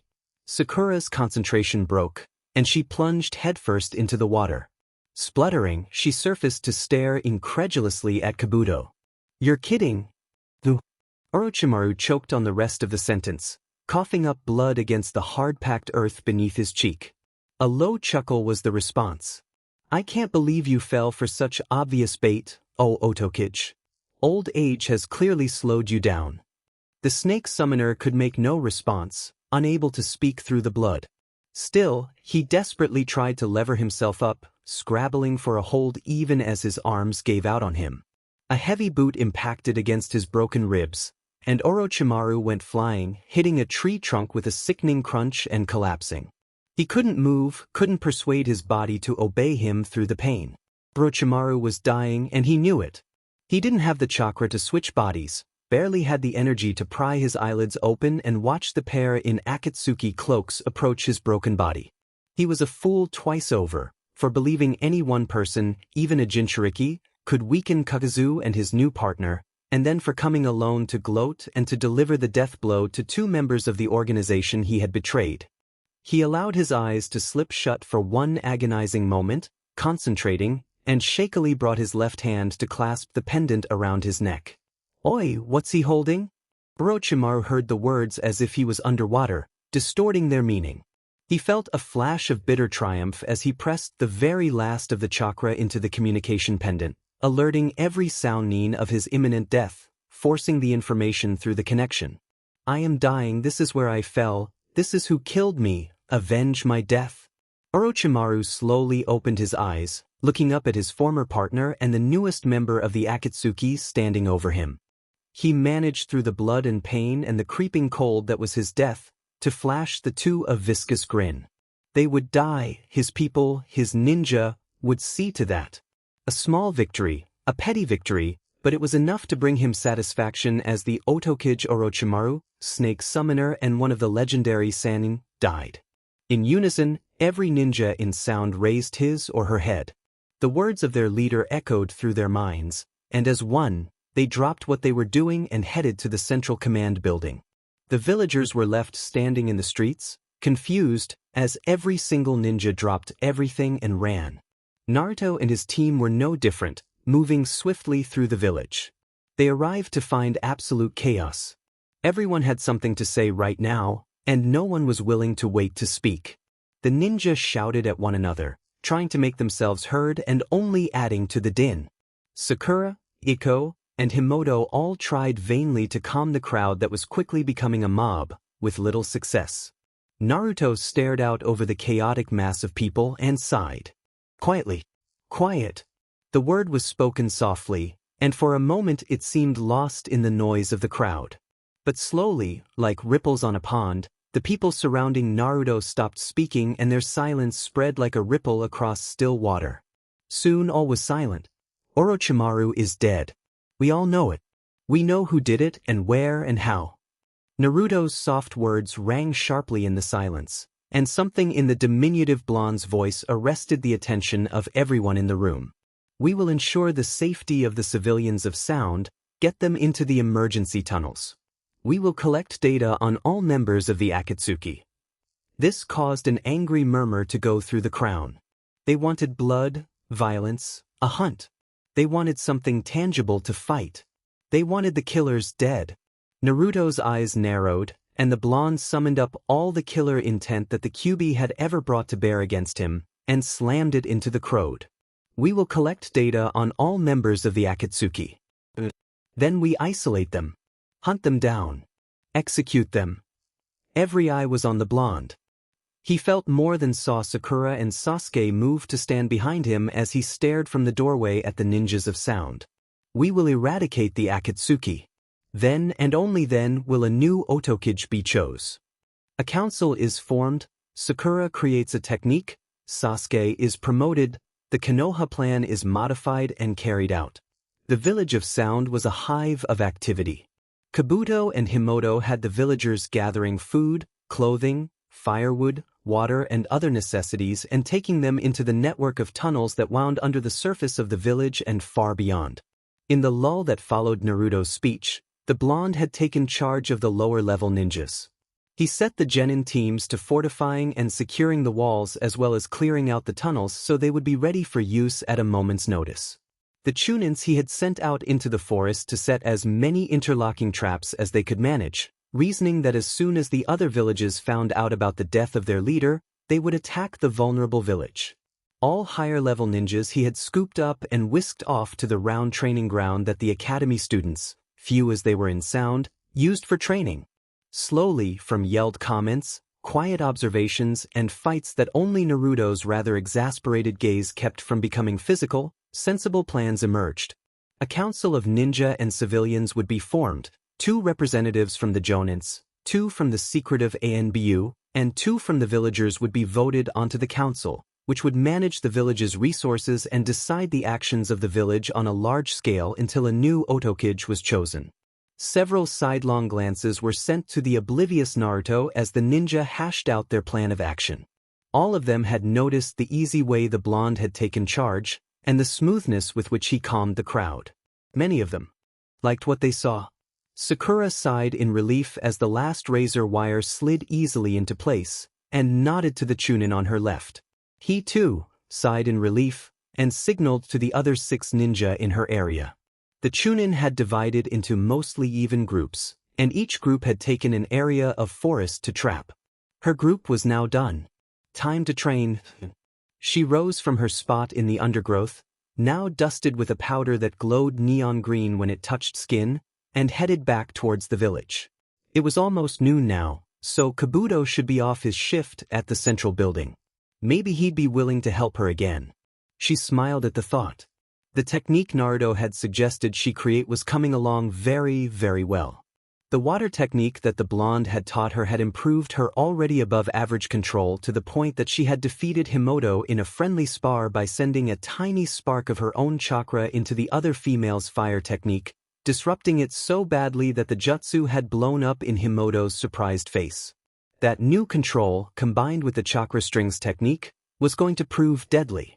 She and Kabuto had figured out how to refine the strings, making them strong as steel and so thin and concentrated that they were invisible even to Sasuke's eyes. The invisible strings changed length at Sakura's will, always staying taut. She had, using Kabuto as her guinea pig, figured out how to fuse her own chakra in the form of the strings with another person's chakra points. The other person could still think, speak, and understand his or her surroundings, but the result of the technique was basically a human puppet. She was now working on controlling more than one person at a time, with Kabuto forming an obscure type of Mizubushin that possessed chakra points and Sakura struggling to contain 3, 4, even 5 of them as they fought her control. She grinned to herself as the central building came into view. Weak little Sakura? Not anymore. This isn't really useful anymore, is it? Naruto looked up from the pile of papers he was sorting to see Sasuke frowning at a mission file. The Konoha mission you got Orochimaru to approve. Considering the fact that he is no longer the leader of sound, it's not really needed. Oh, but I put so much effort into making it. I got the schedule for all the patrols in Konoha for a month, and the location of some really cool secret entrances, and all kinds of ways to get around the protections on the filing rooms. Seems a shame to waste it. Kabuto, arms filled with rolls of bandages, paused in the doorway. The information is still usable. Why don't you rewrite the mission to portray sound in a better light, rather than just Orochimaru-sama? Sasuke, still peering at the mission outline in the dim light of the tiny filing room, nodded absent-mindedly and wandered out into the main room. Alone with the mountains of paperwork that Orochimaru's death and the subsequent reorganization of the village had generated, Naruto sighed. Who thought he'd ever miss D-class missions?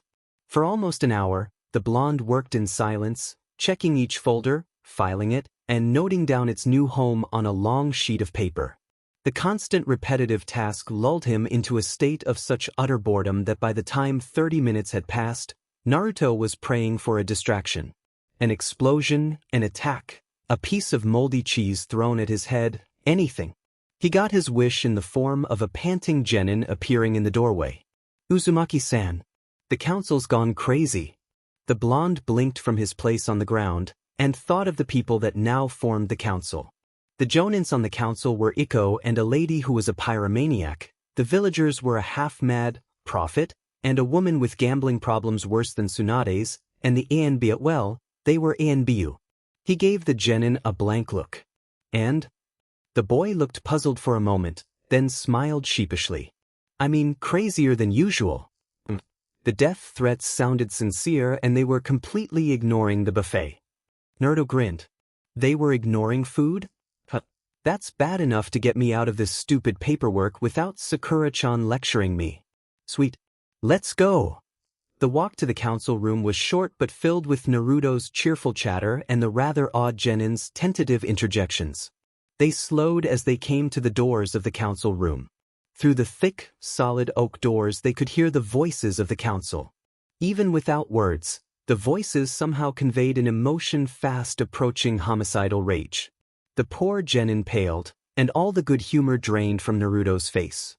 The council was supposed to lead the village and keep the peace, and they were shouting loud enough to be heard through the door and halfway down the hall?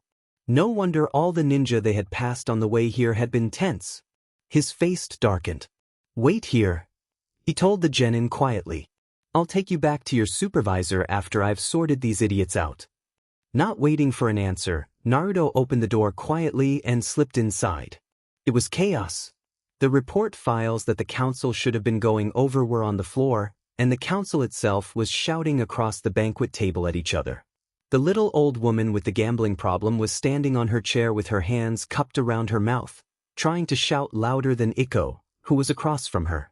The rest of the council was in as bad or worse shape.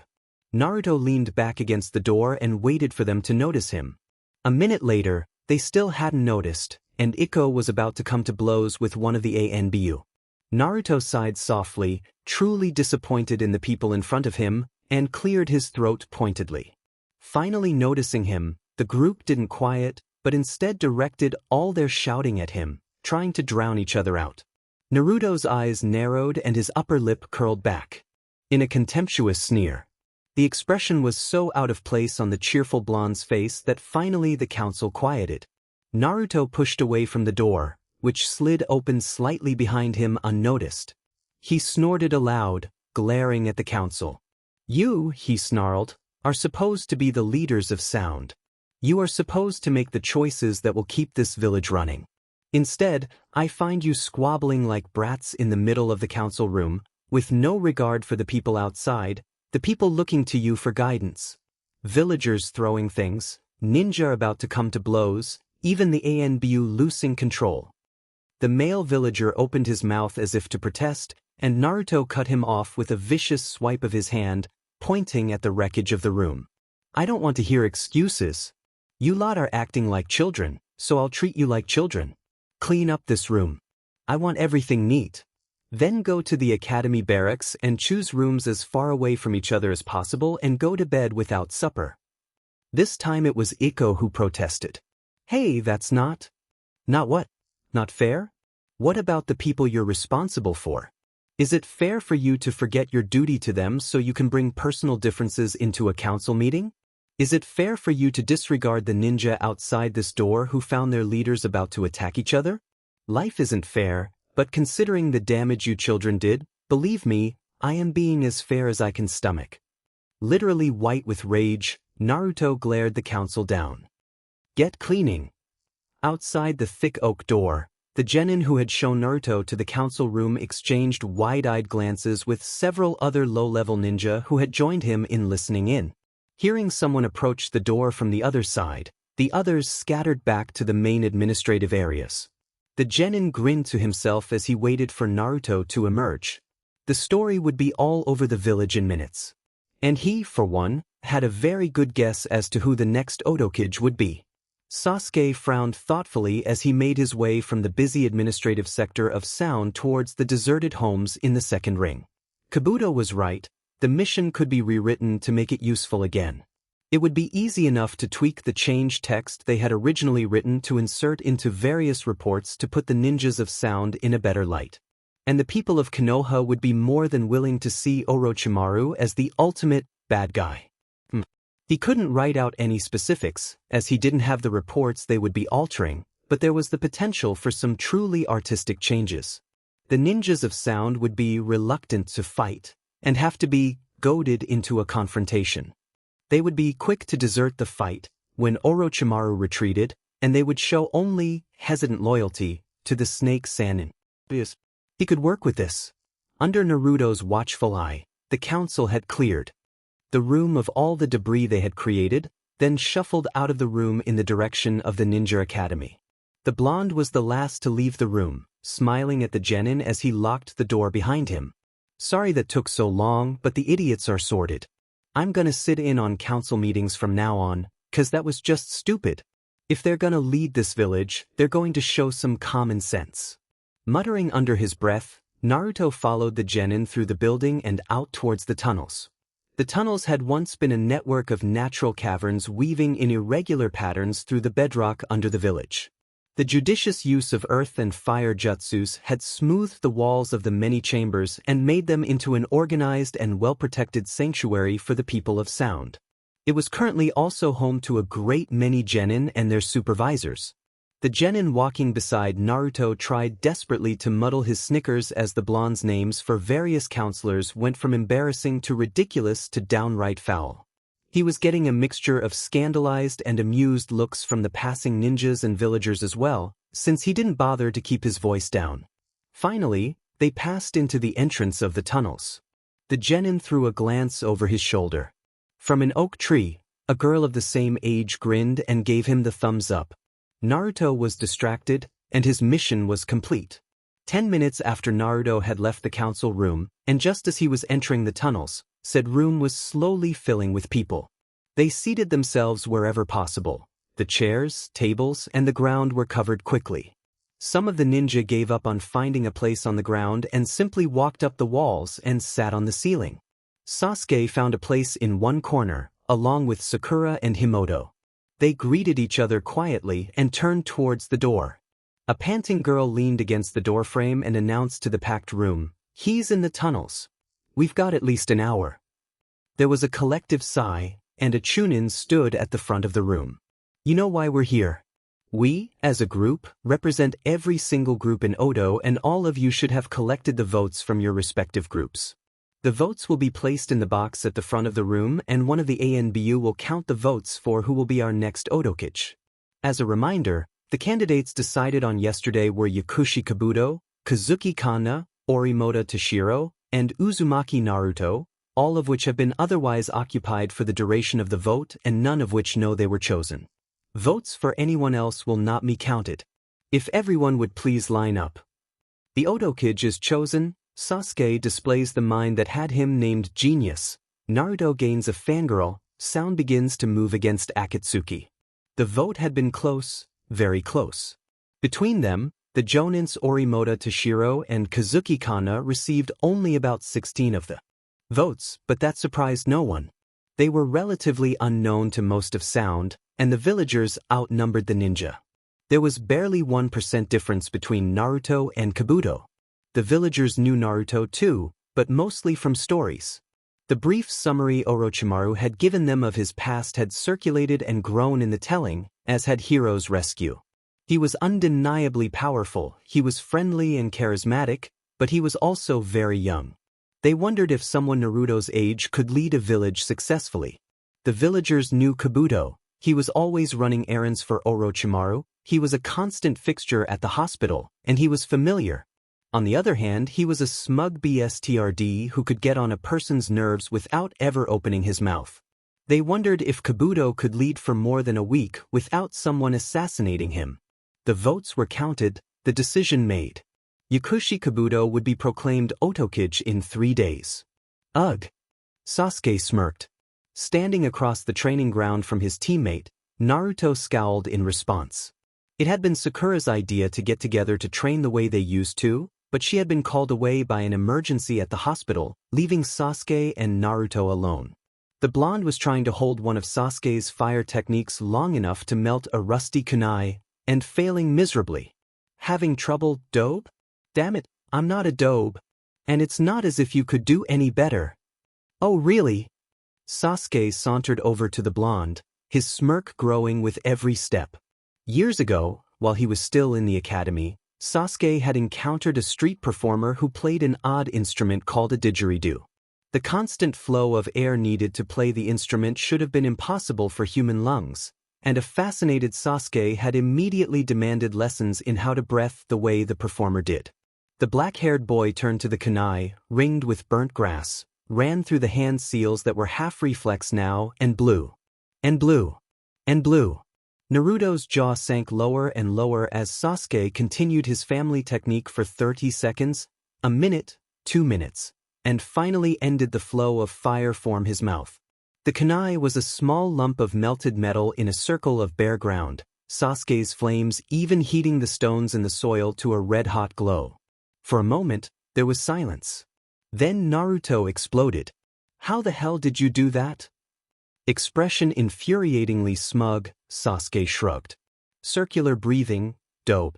It isn't hard. I'm sure you could pick up the trick, eventually. Eventually?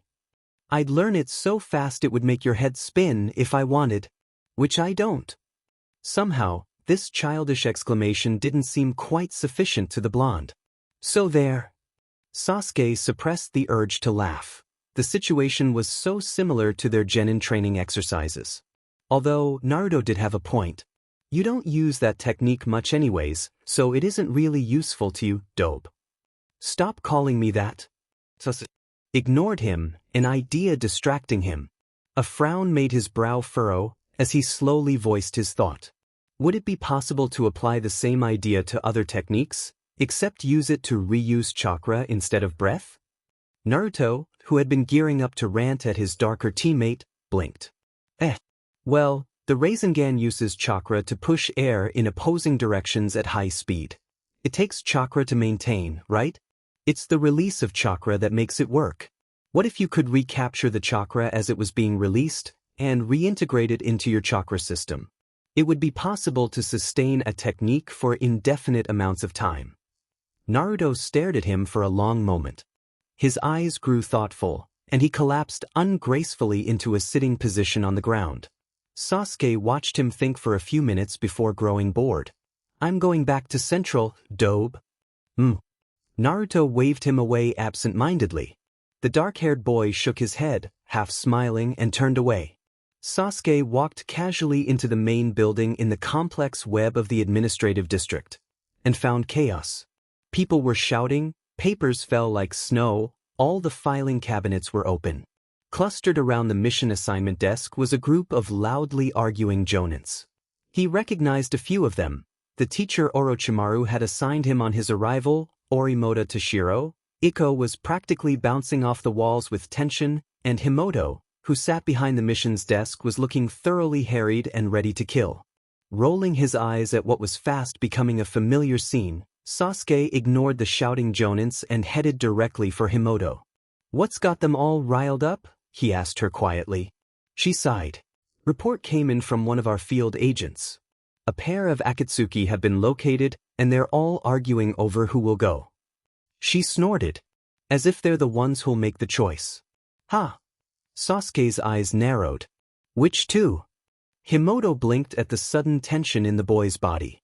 Itadara and Sasori. They were sighted going west from Suna. Why? Sasuke relaxed. Not his brother. Never mind. Raising his voice so that the other jonins could hear him, Sasuke sighed. Why hasn't anyone called Naruto or Kabuto, then?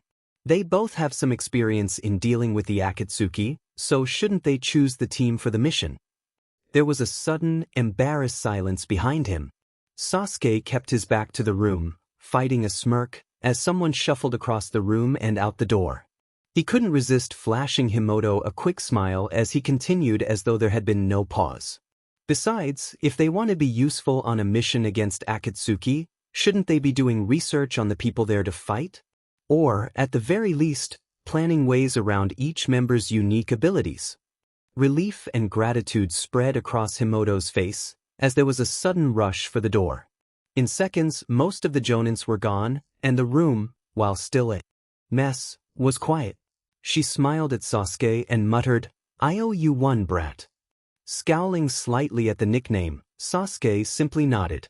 "I finished rewriting the Konoha mission. It's with Ikko now. Don't let him loose it." Snickering at his expression, the jonin waved him away. Naruto frowned, lost in thought. Sasuke's idea? It could be really useful if he could figure out how to do it. He didn't think it would work for the Grand Fireball technique, or any others that consumed the chakra needed to do the technique, but the Rasengan was what Naruto thought of as a contained technique. The chakra that went into the technique was used to power it, and all the runoff chakra was simply wasted. Sasuke's idea would work for techniques like that. But for most fire techniques, there was no runoff. The more chakra you put in, the bigger the fire, end of story. That meant that if he tried to reuse chakra from that type of technique, he would just be weakening the effects.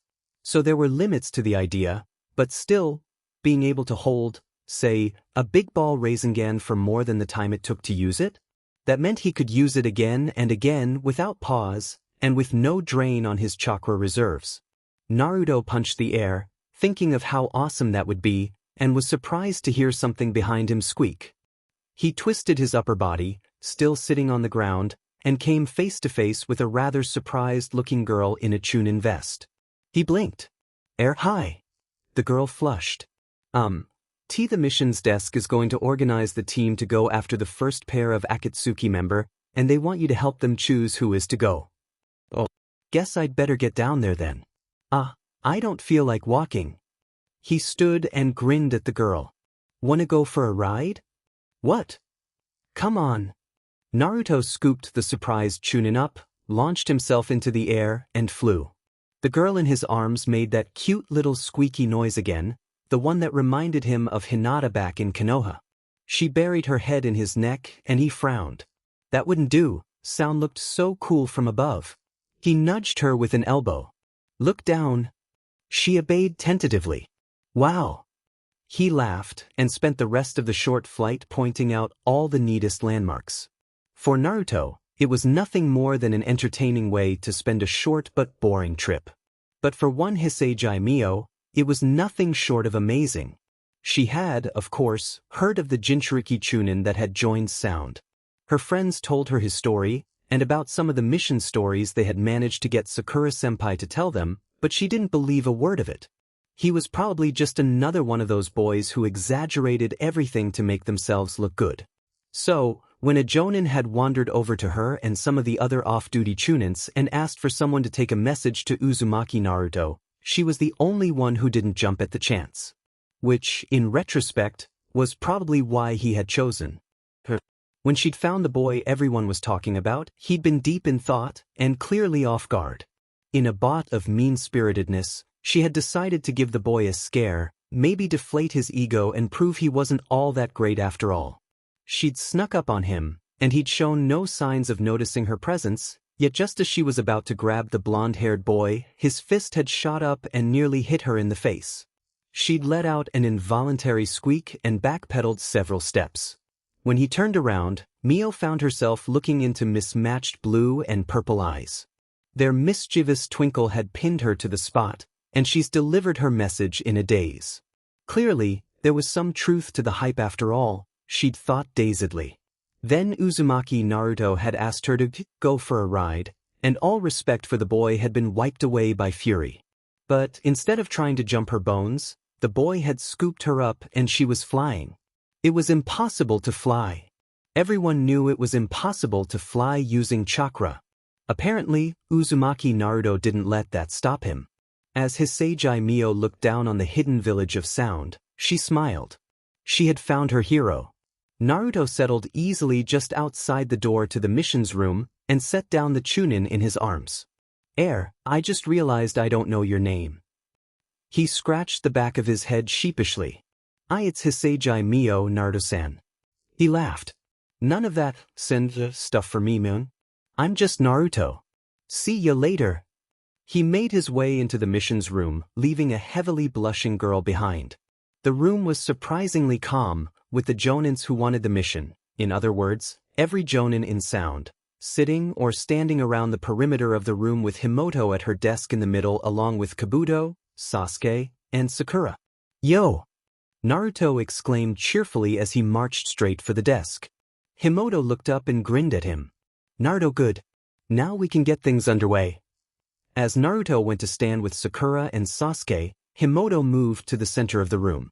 Alright, I've collected and sorted all the information and ideas you jonin have submitted, and now I'm going to read it all out. Team 7, Kabuto, feel free to add your opinion as we go. She took a deep breath.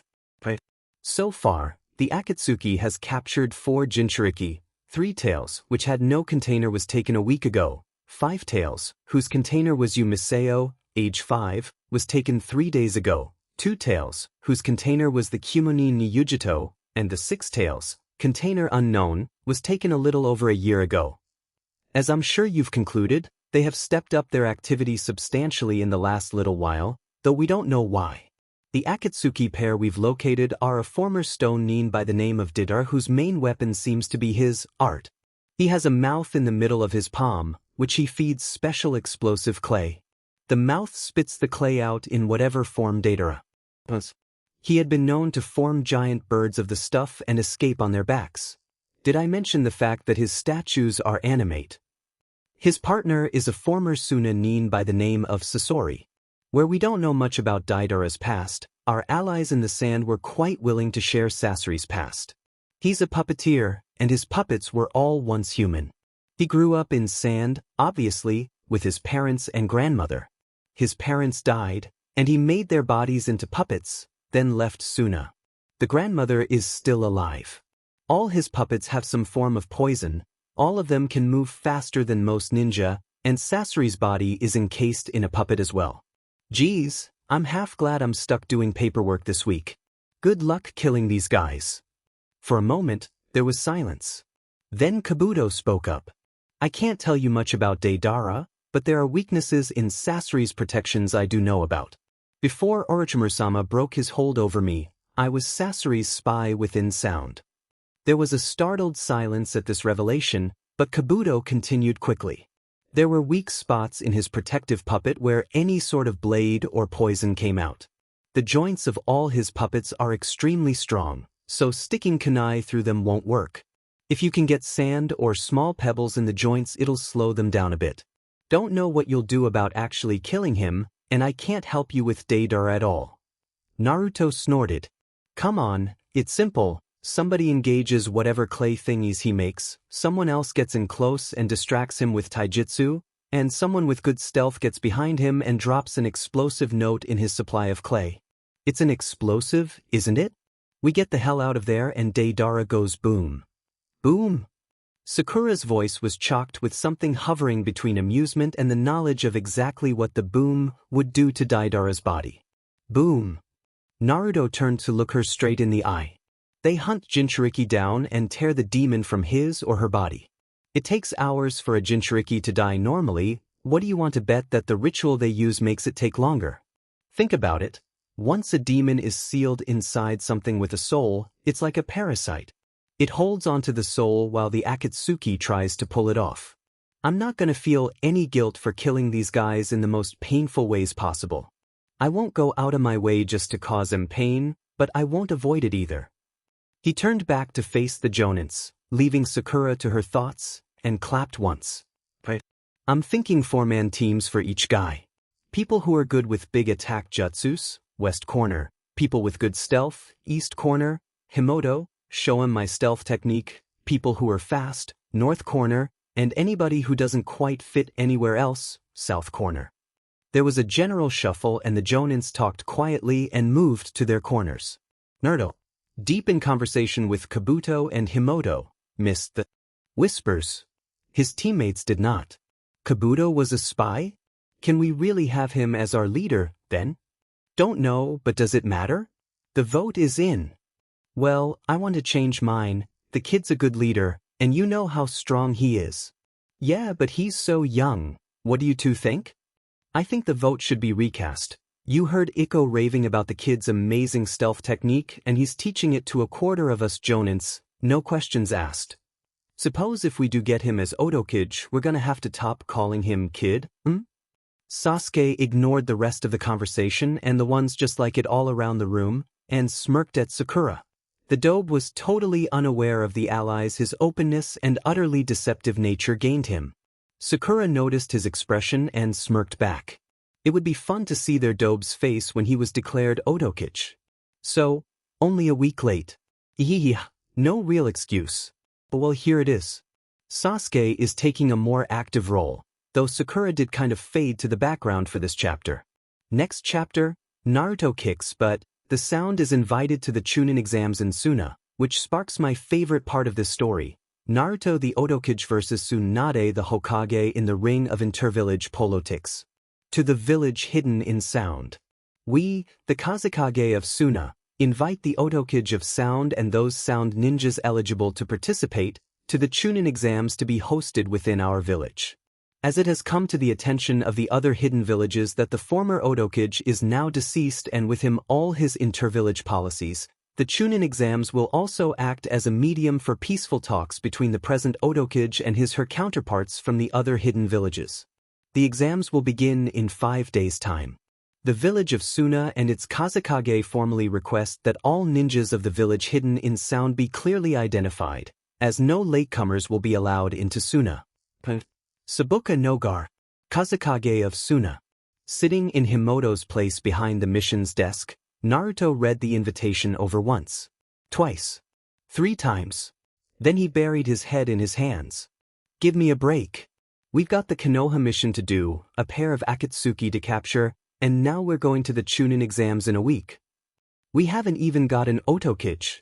Once again, many of the jonins of sound were gathered in the mission's room, many of them chuckling quietly at the blonde's exclamation. This was the last meeting they were to have before going on the Akatsuki mission, but they barely even started when a panting messenger had delivered the invitation. Naruto scowled at the invitation in front of him and pulled a piece of blank paper towards him. Here's what we'll do. Since it's clear I can't go on the Konoha mission, I'm putting Sakura-chan in charge, all other parameters the same, but no meeting with anyone from the village while you're there since I want Team 7 in the Chunin exams. I know that Orochimaru promoted us, but I'd rather it be a title we earned. He frowned, tapping his pen against his chin. We'll have to leave for the Akatsuki mission in no less than a day. It's still early and it should only take about 5 hours hard travel to reach their position. Himoto smirked to herself. Don't worry, Naruto. We do, in fact, have an Otokage. He's rather young, so he will have 4 advisors to help him lead, 2 from the village and 2 from the ninjas. Congratulations, Naruto. You are now the Otokage. There was silence for a moment, and Himoto looked rather disappointed. Abruptly, a small furrow appeared in Naruto's brow. Sakura saw it and grinned, counting down under her breath. Naruto's head snapped up. I'm the Otokage. Are you people insane? Yes. Sasuke replied bluntly. We voted, and the result was overwhelmingly in your favor. But I can't be Otokage. One of the joins leaning against the wall laughed. Come on, kid, I think you'll make a fine leader. No, you don't get it.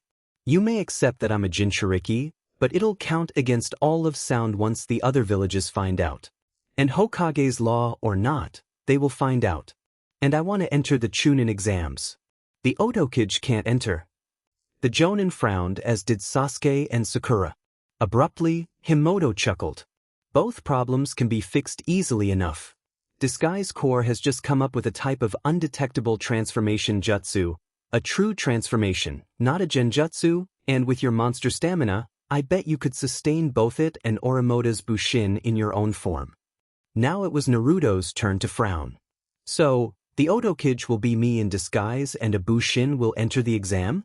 But even my Kage Bushin poof into smoke if you hit one, and there's no way I'll avoid being hit for the whole exam. Himoto grinned at him once again. Orimoto's bushin are different.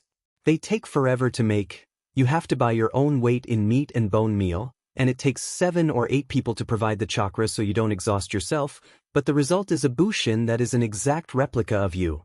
Thoughts, techniques, chakra system, everything. The bushin isn't a bushin. As long as you sustain it, it is you. Naruto blinked, then matched Himoto's grin. That's awesome. Right, so that's all good. As soon as the teams are back from the Akatsuki mission, we'll get Sakura's team to heal us, and then you and I will troop down to Disguise Corps headquarters and get me all transformed, and I can figure out what kind of personality the Otokage is going to have. Then we'll make this bushin and I'll figure out how to give it access to Kyuubi's chakra. Just like that, Naruto was all business. Himoto, before you start the Konoha mission, I want you to make me a list of genin teams that want to go to the Chunin exams. Star the ones you and the senseis think are ready and leave it with Kabuto at the hospital. Once that's done, you plus Sasuke, Sakura, and Ikko will start the Konoha mission and end it. This doesn't have to be a complete overhaul of our image in Konoha's files, only make enough changes to create some doubt about our evilness. I want you back in 2 days maximum. Naruto jumped up out of his seat and clapped his hands. Right, off you guys go. Jonins for the Akatsuki hunt front and center. Form up into your groups and talk out your group plans, decide who's doing what and all that. I want as little talk as possible, so decide on a set of silent commands too. Get going people, we move out at dawn. Kabuto sighed, signing his name on a request for extra bandages, and set the finished paperwork on the pitifully small stack in his outbox. He was undeniably one of the best medics in the shinobi world, but no one told you about the paperwork when you became a medic nin. It was so boring. I'm the Otokage. Are you people insane? Naruto's voice came clearly through the walls, making everyone jump. The hospital administration building was right next to the Corps administration building, and the walls were thin enough that the blonde's incredulous exclamations sounded almost like he was in the same room. There were some quiet chuckles as everyone settled again, but several people glanced nervously in his direction. Kabuto went back to his work, smirking. If they thought he had been unaware of their little vote, they were stupid. He'd let out the information about his spying on purpose, to destabilize the results. Because if people thought that he would willingly lead a dysfunctional village of former missing nins, they weren't just stupid, they were crazy. The Akatsuki hunt left the next day. All the Jonins had been equipped with Naruto's no-color cloths, a clear understanding of the plan they had worked out, and a rather unique set of explosive notes. The notes were triggered by sound. In particular, they were triggered by a combination of the user's voice and a specific word. As soon as the trigger word was spoken, they exploded, but not even an application of the Kyuubi's chakra could make it explode without that word. The Jonins thought they were ingenious, allowing for simultaneous explosions and concentrated firepower without being within the blast range. Naruto just thought they looked cool. As soon as they were all organized, the group split into 4 groups of 2, each group set to approach Deidara and Sasori from a different angle, all using Naruto's stealth technique. They coordinated their movements carefully, using some altered communication pendants to keep track of each other. If all went well, they would attack simultaneously. The 2 Akatsuki members wouldn't know what hit them. Almost 5 hours of steady travel later, the teams were in position. The camp was in a secluded clearing deep in the forest and far from any village. Strategically, the 2 Akatsuki members had chosen a good spot. It had the benefit of nearby running water, was close to a small underground cave system, and, with the benefit of knowing their surroundings better than any hunters would, the 2 could easily force any attackers into places where mobility was limited. With the benefit of superior knowledge of their surroundings. The first thing the Sound Nins had done upon locating the camp was to spend almost 3 hours exploring the area and concealing the explosive notes, not to mention setting up traps and making small caches of weaponry and medical supplies. It was just after midnight when the Sound Nins, still using Naruto's stealth technique, made their first strike. They didn't fight the 2 Akatsuki. Naruto had insisted that there be the least amount of direct fighting possible, stating in no uncertain terms that Sound could not afford to lose Jonin simply through ill-planned revenge. Instead, the blonde Otokage went about it a different way. The ninja way. Naruto crouched at the edge of the clearing, watching the two move around the camp. The blonde used clay sculptures that could explode on command to attack opponents. With his bird statues, he also had the benefit of staying out of easy attack range. At the far end of the camp, two great clay birds towered, inanimate. They were the first of the team's targets. Naruto moved the kunai in his hand to rest against his communication pendant and tapped it twice. Almost 2 minutes later, both the Akatsuki members raised their heads and looked north. Sasori chuckled. Well, a spy approached. In the firelight, Deidara's bright grin looked vaguely intimidating. Feel like playing ignorant, Sasori-dana? The head of the odd puppet that housed Sasori's body nodded. I believe that would be wise. It is interesting that they have managed to find us, rather than the Bushin's leader-sama usually has us use. Blind luck or design? Smirking, Deidara settled back into a comfortable sitting position. Suppose we'll find out soon enough. Let our little spy look all he wants. It's entertaining to see their faces when they realize we've just been playing. Once again Sasori nodded, and the two settled quickly into a debate on the meaning of art. Naruto frowned, tucking the conversation into the back of his head for later examination. Finally, he could feel the chakra signature of the sound jonin the two Akatsuki had sensed. The jonin wasn't using Naruto's stealth technique. Instead, he was under a more traditional set of interwoven genjutsus designed to divert attention away from the user. It was part of the plan. The jonin was a decoy to attract the pair's attention. Slowly, ever so slowly, Naruto inched around the edge of the clearing towards the two inert sculptures. His technique ensured that even if the pair somehow sensed him, they would immediately assume that he was unimportant, an animal, the remnants of a recent jutsu, nothing important. Naruto refused to risk it. Better to be safe than sorry, after all. It took him 3 minutes to circle the clearing as his decoy jonin moved around. The camp high in the surrounding trees. Directly behind the two clay statues, the blonde inched forward until he could duck between them, out of sight should one of the pair manage to pierce his stealth technique. Naruto slipped 2 bundles of exploding notes from inside his loose jacket. Carefully, he scraped a small hole under the first bird's wing. He rolled up the exploding notes as tight as he could and stuffed them into the hole, packing the clay over the bundle and smoothing it out again. One down. Turning, he did the same to the other, then carefully and quietly slid the wings back into position. Then he shuffled backwards to the edge of the clearing and concealed himself in among the foliage. The blonde surveyed the clearing, noting the positions of the Akatsuki pair and their weapons, then lifted his kunai and tapped his pendant 3 times. Time for step 2. The jonin acting as a decoy immediately reactivated Naruto's stealth technique and disappeared from Deidara and Sasori's senses. The two sat up straight and stopped arguing immediately, surprised. Both scanned the trees, searching for the jonin. While they focused on their surroundings, Naruto noticed a particularly uninteresting part of the clearing right behind Sasori.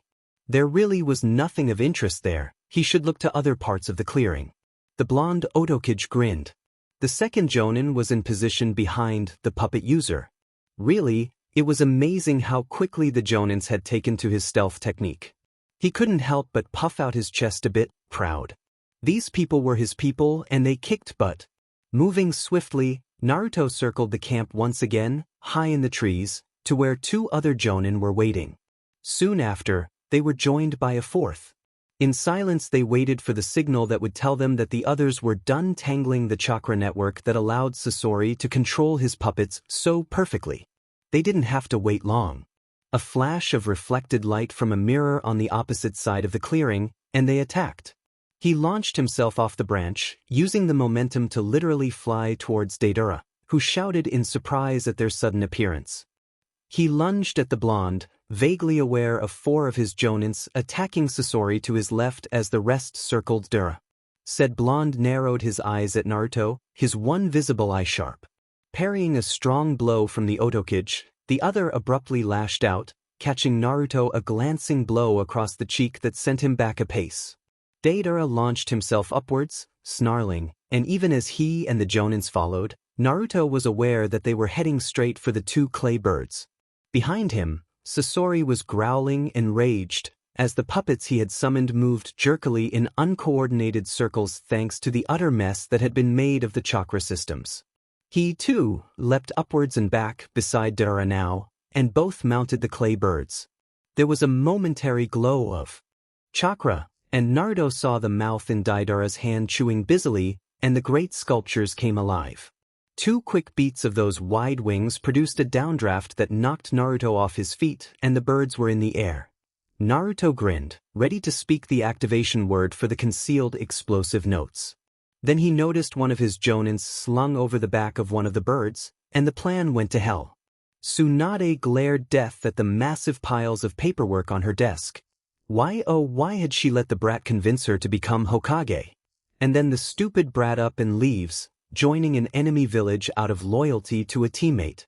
She could understand that, but really, the reckless stupid brat could have at least warned her before he conned her into leading the DMN village. Tsunade upped the intensity of her glare, ignoring the quiet snicker from her NBU guard. Goddamned paperwork. She bet Orochimaru never had to do the tedious stuff. Glaring at your work will not make it go away, Tsunatama.